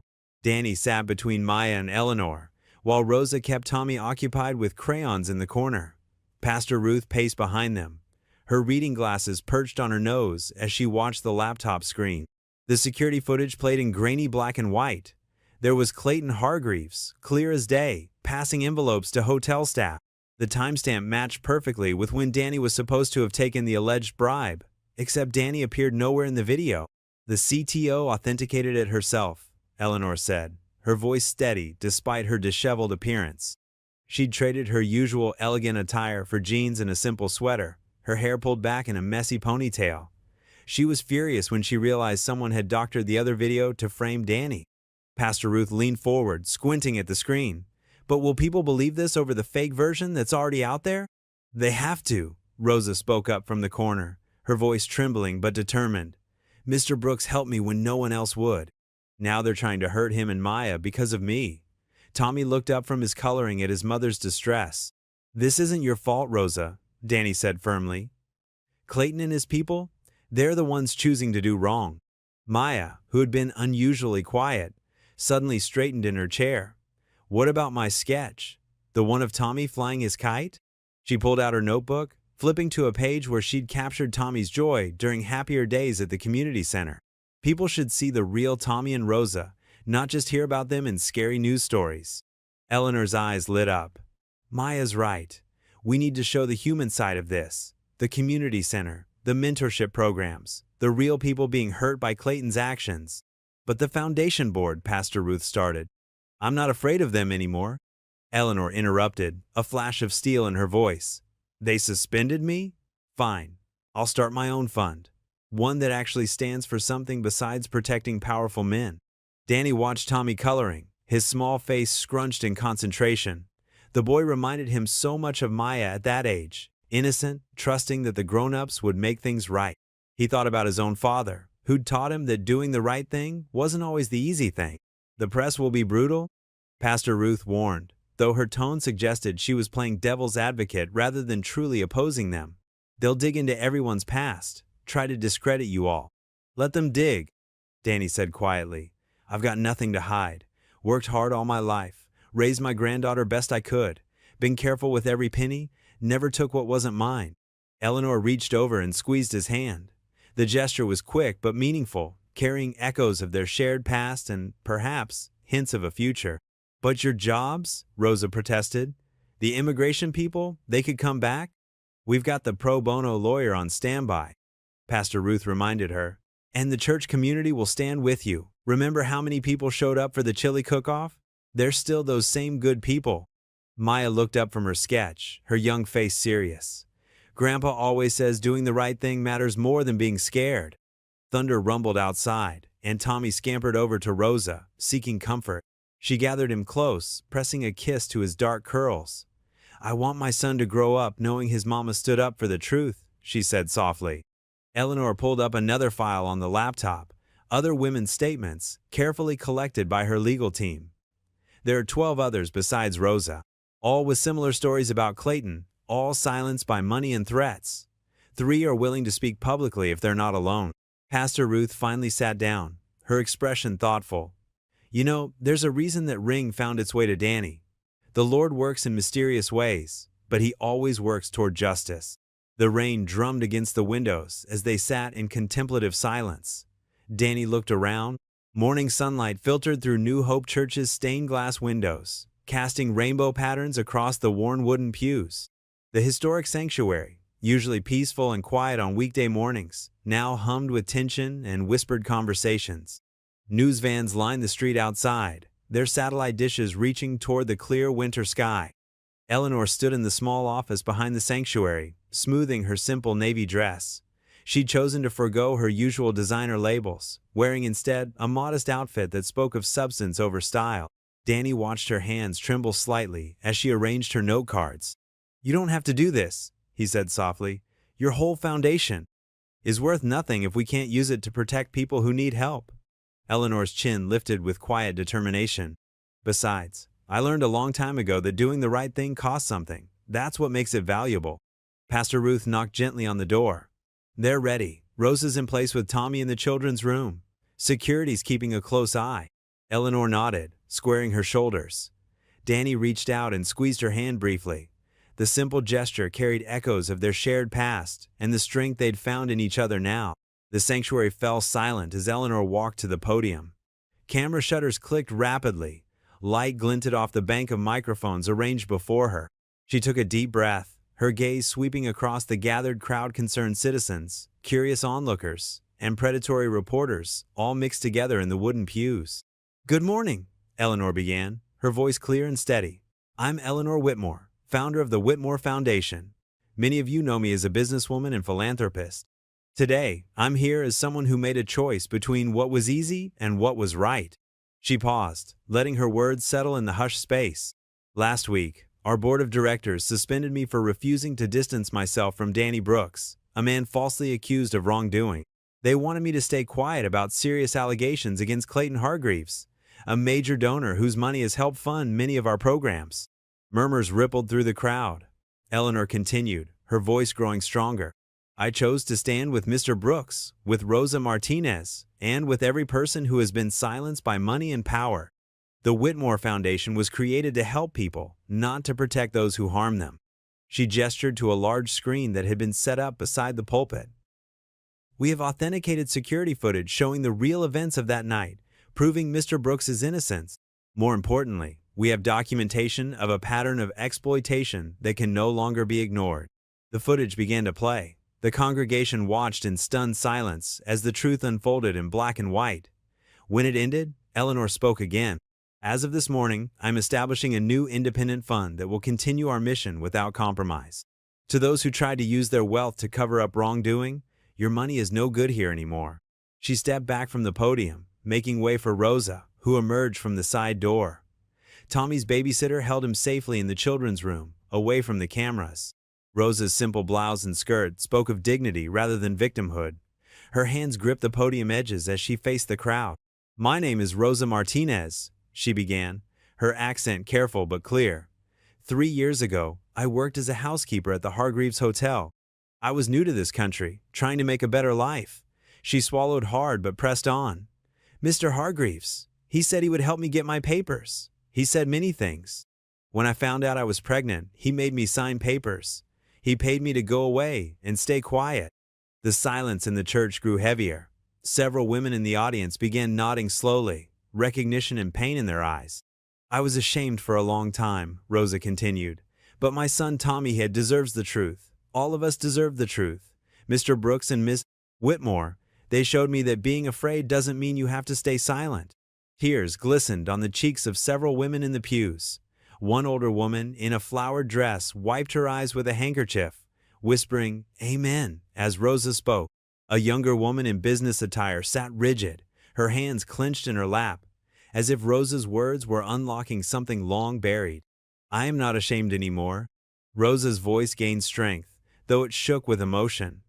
"I am here because the truth matters more than fear, because other women need to know they are not alone. The truth prevails." The afternoon sun cast long shadows across the marble floors of the Cedar Harbor courthouse. Danny sat on a wooden bench in the hallway, his weathered hands clasped together, watching officials and reporters hurry past. The peacoat that had started it all hung neatly beside him. Maya leaned against his shoulder, sketching in her ever-present notebook. "Mr. Brooks?" A young aide appeared, clipboard in hand. "The district attorney would like to see you now." Inside the wood-paneled conference room, District Attorney Sarah Chen stood at a polished table, surrounded by stacks of documents and several grim-faced attorneys. Eleanor sat near the window, her face composed but her eyes bright with contained emotion. "Mr. Brooks," Chen began, her voice clear and professional, "I want to thank you for your patience today. After reviewing the evidence presented this morning, including the authenticated security footage and hotel records, we are moving forward with multiple charges against Clayton Hargreaves." Danny's throat tightened. He thought of Rosa and Tommy, safely tucked away at Pastor Ruth's parsonage. What kind of charges? Obstruction of justice, witness intimidation, and coercion for starters. Chen shuffled through her papers. "The pattern of behavior established through the hotel logs is disturbing. We have testimony from 3 former employees corroborating the evidence on that USB drive." A knock at the door interrupted them. A tall man in a dark suit entered, carrying a tablet. "Ma'am, they've just taken Hargreaves into custody at his office. No incident." Eleanor's shoulders relaxed slightly, though her expression remained serious. The aide continued, "And the CPS supervisor is here with their findings." A woman in a gray blazer entered, introducing herself as Susan Torres from Child Protective Services. She carried a thick folder, stamped "Resolved" in red ink. "Mr. Brooks," Torres said warmly, "I want to personally apologize for the distress our investigation caused you and Maya. We've determined the complaint was maliciously filed with false information. Your case has been completely cleared, and we've flagged the incident to prevent any similar harassment in the future." Danny nodded, his chest loosening for the first time in days. Maya squeezed his hand. "There's more," Chen added, checking her phone. "Judge Martinez just signed an emergency injunction halting any immigration enforcement actions against Rosa Mendez or her son. The harassment stops now." Eleanor stood, smoothing her skirt. "And the foundation board?" "Resigned," her attorney confirmed from the doorway, where he'd appeared with another stack of papers. "All 7 members submitted their resignations within the hour. The interim board you selected has been approved. You're reinstated as executive director, effective immediately." Danny watched Eleanor's face, seeing the complex mix of relief and determination there. She'd risked everything, her reputation, her position, the foundation itself, to stand for what was right. The next hour passed in a blur of signatures and statements. Outside, reporters gathered on the courthouse steps, their cameras ready. Danny's stomach churned at the thought of facing them, but Eleanor touched his arm gently. "Together?" she asked softly. He nodded, thinking of that old ring that had brought them back into each other's lives. Together. They emerged into the late afternoon light. Camera flashes exploded around them like stars. Eleanor's hand found Danny's, warm and steady. Questions flew from all directions, but Danny barely heard them. In that moment, all he felt was the rightness of standing firm, of truth finally breaking through the shadows. The headlines would tell the story: developer arrested, Whitmore Foundation cleared, justice prevails. But for Danny, the real victory was in the smaller moments. Maya's proud smile, Rose's tears of relief when she heard the news, Tommy's innocent laughter as he played in Pastor Ruth's garden, safe at last. Eleanor's fingers tightened around his as more cameras flashed. They stood straight and tall in the fading light, no longer afraid of what tomorrow might bring. The morning sun streamed through New Hope Church's stained glass windows, casting rainbow patterns across the gymnasium floor, where volunteers bustled about. The space that had once served as a simple recreational area was transforming into something remarkable. Danny watched from the doorway as people from all corners of Cedar Harbor worked together, their shared purpose filling the air with hope. Maya stood on a stepladder, her paint-stained overalls matching her determined expression as she carefully traced letters onto a wide canvas banner. "Hold the Light" emerged in bold, flowing script, each stroke deliberate and bright. Below the words, she'd painted a delicate pattern of intertwined hands holding candles, their flames merging into a warm glow that seemed to radiate from the fabric itself. "She's got a real gift," Eleanor said softly, appearing at Danny's side. She wore jeans and a simple sweater, her hair pulled back in a casual ponytail, a far cry from her usual corporate attire. Somehow, she looked more herself this way. "That she does," Danny agreed, watching his granddaughter add touches of gold to the flames. "Though I think she gets the stubbornness from me." Eleanor laughed, the sound echoing in the busy space. "I remember that stubborn streak. It's serving you well these days." Across the gym, Pastor Ruth directed a group setting up computer stations along one wall. The equipment had been donated by local businesses, eager to support the center's transition. Tables lined another wall, where Rosa and several other volunteers sorted through boxes of art supplies and books. Tommy zoomed past them, wearing a cape made from a bedsheet and carrying a toy plane. "Look, Daddy, Danny, I'm flying." The nickname had stuck ever since he'd heard Maya use it, and Danny's heart warmed every time he heard it. "Careful there, pilot," Danny called as Tommy weaved between ladder-wielding volunteers. "Watch out for air traffic." Eleanor's eyes softened as she watched the boy. "He seems happier every day." "Having a safe place will do that," Danny said. "Rosa, too. She's sleeping better now that the immigration threats are gone. The church apartment suits them." They walked further into the gym, greeting volunteers and checking on progress.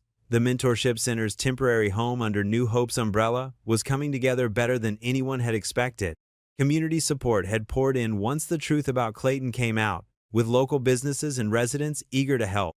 "The new independent fund is nearly ready," Eleanor said as they paused near a half-assembled bookshelf. "Once everything's properly set up, we can transition the center back to foundation oversight. But I have to admit, there's something special about this arrangement." Danny nodded, understanding what she meant. The church's simple gymnasium had been transformed not just by new equipment and fresh paint, but by the spirit of the people working within it. Every corner held evidence of care and commitment: hand-sewn cushions for the reading nook, carefully restored furniture, walls decorated with children's artwork. Maya climbed down from her ladder, brushing paint from her hands. "What do you think?" she asked, gesturing to the completed banner. Eleanor stepped closer, studying the intricate details. "It's beautiful, Maya. The way the light seems to flow between the hands, it's perfect." "It's about connection," Maya explained, her voice carrying the quiet wisdom that sometimes surprised even Danny. "How we're stronger when we help each other hold on to hope." Pastor Ruth joined them, her practical shoes squeaking on the gym floor. "Speaking of hope," she said, "I believe we have one more item to address today."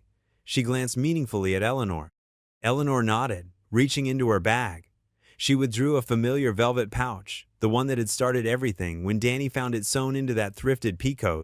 The sapphire ring caught the morning light as she held it up. "I've been thinking about this ring," Eleanor said, her voice carrying across the now quieting gym, "about what it means and where it belongs." Danny watched as she moved to a small display case that had been mounted near the entrance. It was simple but elegant, with warm wood and clear glass that caught the light from the windows. "This ring belonged to my mother," Eleanor continued, addressing the gathered volunteers. "She wore it as a reminder that courage isn't about being fearless, it's about doing what's right, even when you're afraid. When Danny found it and returned it to me, it started a chain of events that proved her point better than she could have imagined." She opened the display case carefully. Inside, a small placard read "The Courage Ring" in elegant script. Below it was a brief description of the ring's journey and its meaning to the community. "This ring belongs here at New Hope," Eleanor said, placing it gently on its velvet cushion. "Not just as a piece of jewelry, but as a symbol of what can happen when people choose courage over comfort, truth over convenience, and community over self-interest." The sapphire gleamed in its new home, the inscription, E+D, Psalm 27, visible through the glass. Danny remembered how it had felt in his pocket that first day, heavy with possibility. He could never have guessed where that possibility would lead. Maya's banner hung above the display case, its message clear and strong: "Hold the light." The morning sun streamed through the windows, catching the ring's blue stone and sending scattered light across the walls like stars. Pastor Ruth stepped forward, her hand resting on the display case. "Let this ring remind us that courage often comes in small moments, in returning something found, in speaking truth, in standing beside those who need us. These small acts of courage create ripples that change lives." The gathered volunteers nodded, many of them having witnessed those changes firsthand over the past weeks. Rosa hugged Tommy close, their future now secure. Maya added one final touch to her banner, a small golden heart tucked into the corner. Eleanor closed the display case carefully, her fingers lingering for a moment on the glass. The ring that had once represented lost love and missed chances now stood for something larger: the power of community, the strength of truth, and the courage to stand firm when it mattered most. The late afternoon sun painted Cedar Harbor's lake in shades of amber and rose. Danny and Eleanor walked along the shoreline path, their footsteps synchronized after months of walking this same route together. The autumn air carried the crisp scent of fallen leaves and wood smoke from nearby homes. Eleanor had traded her usual business attire for comfortable jeans and a soft blue sweater that reminded Danny of the lake itself. Her silver hair caught the light, making it shimmer like the gentle waves lapping at the shore. "Remember when we used to come here as kids?" Danny asked, his hands tucked into the pockets of his navy peacoat, the same one that had started their whole journey months ago. Eleanor smiled, pausing to watch a flock of geese glide across the water. "The summer swim meets. You were terrible at the butterfly stroke, but unbeatable at the backstroke," Danny countered with a grin. "Mostly because I could see you watching from the bleachers that way." She laughed, the sound carrying across the water. "I thought I was being so subtle back then." About as subtle as I was. Danny's right hand fidgeted with something in his pocket, his heart beating a little faster. "You know, I've been thinking a lot about those days lately." They reached their favorite bench, weathered wood worn smooth by years of visitors. Eleanor sat down, patting the space beside her. "Oh, what about them?" Danny remained standing, suddenly feeling like that nervous teenage boy again. "About how simple things were, how we didn't need much to be happy." He turned to face her, the setting sun warming his back, "and how sometimes the best things in life are the everyday moments."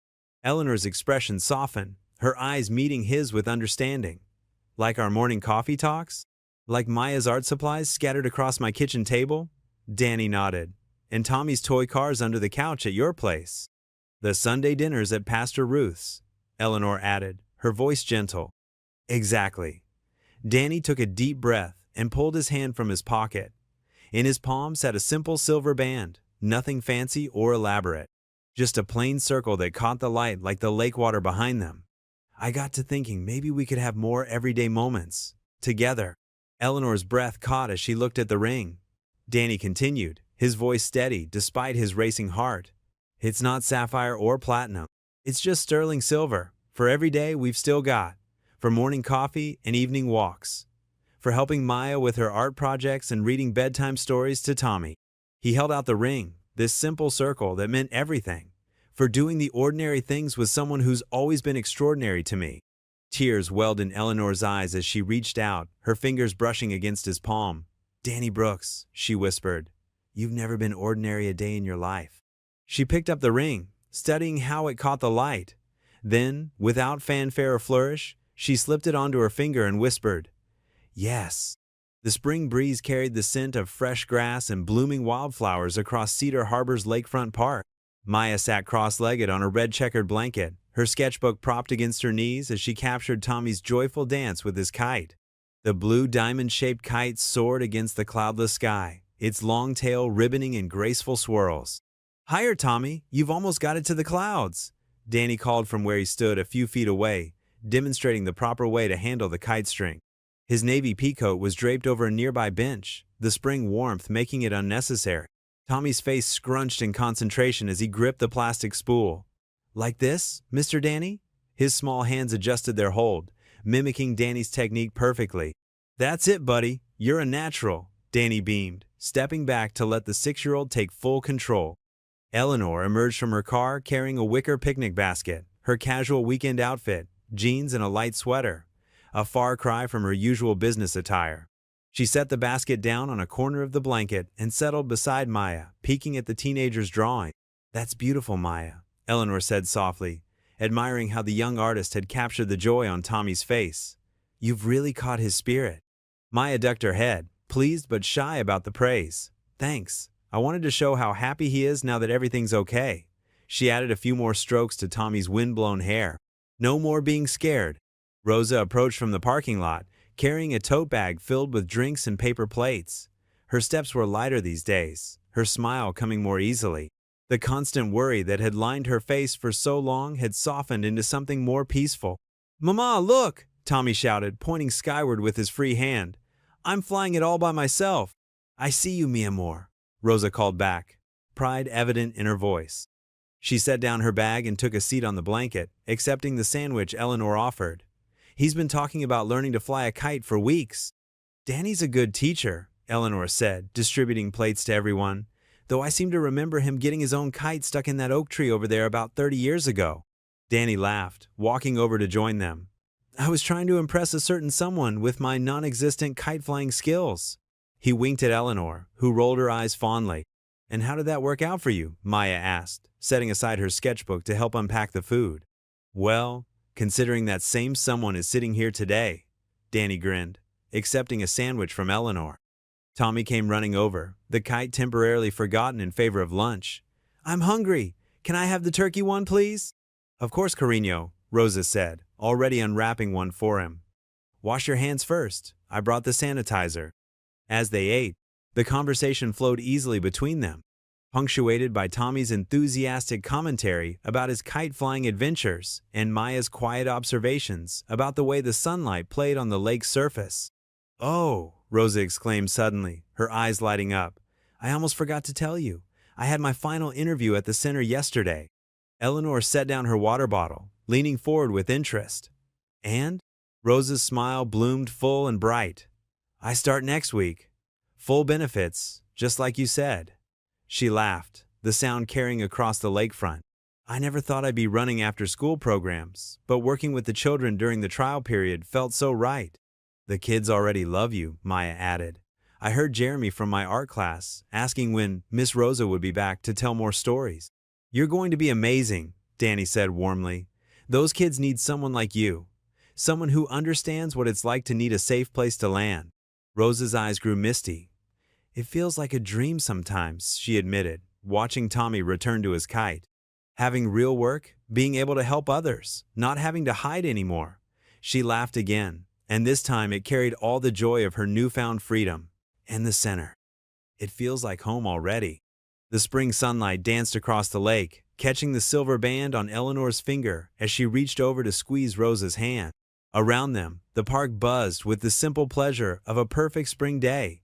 Children's laughter, the rustle of new leaves, and the steady rhythm of waves against the shore.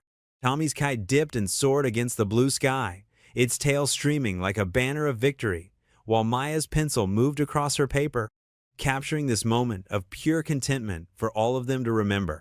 The afternoon sun mellowed into golden light as the picnic wound down.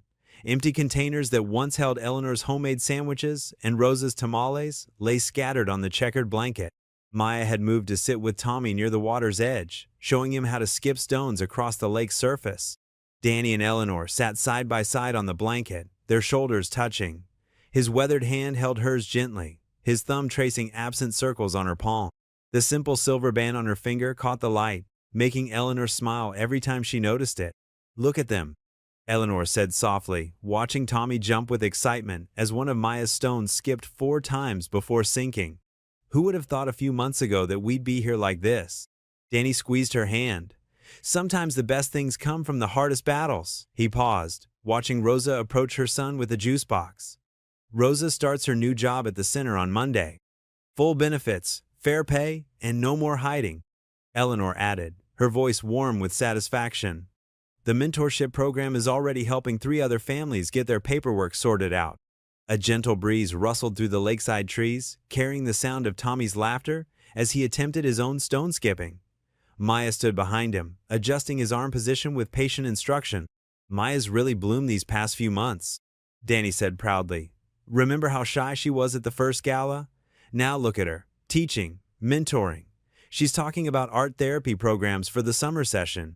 Eleanor leaned closer, fitting perfectly against his side. She's not the only one who's bloomed. You're not the same man who walked into my office with a found ring and an apology in his eyes. Well, you're not the same woman who sat behind that big desk either, Danny replied with a soft chuckle. Though I have to admit, I like you better in jeans than power suits. Is that so? Eleanor's eyes crinkled with amusement. And here I thought you were impressed by my corporate credentials. Nah. Danny shook his head, his expression growing serious. I was impressed by the preacher's daughter who still quoted Psalm 27 when things got tough, the one who chose doing right over doing easy. They watched as Tommy successfully skipped a stone twice, his victory whoop echoing across the water. Rosa clapped, her face bright with pride and peace. So different from the frightened woman who had whispered her truth in Pastor Ruth's kitchen months ago. "We make a good team, you know," Eleanor said after a moment. "You with your practical wisdom, me with my resources. Both of us too stubborn to back down when it matters." Danny turned to face her fully, his eyes holding that steady warmth that had first captured her heart decades ago. "Is that what we are? A team?" "Well," Eleanor's lips curved upward, "I'd say we're a bit more than that." The late afternoon light painted everything in soft gold, from the rippling lake water to Maya's dark hair as she demonstrated another perfect stone skip. Tommy's kite danced above them, a bright splash of blue against the deepening sky. Danny shifted, taking both of Eleanor's hands in his. His voice was quiet but sure. "Let's spend the rest of our courage together." Eleanor's heart swelled with quiet joy as she leaned her head against his shoulder, watching the kite dip and soar over the glittering lake. What would you do if you were in their place? Comment your answer below, and let's see how you'd rewrite the ending. If you thought this was just the beginning, you're right. Click through and see where the story takes you next. If you enjoyed the story of Danny Brooks, I handpicked the next story that you will enjoy. Please don't miss this one. Click here to watch it.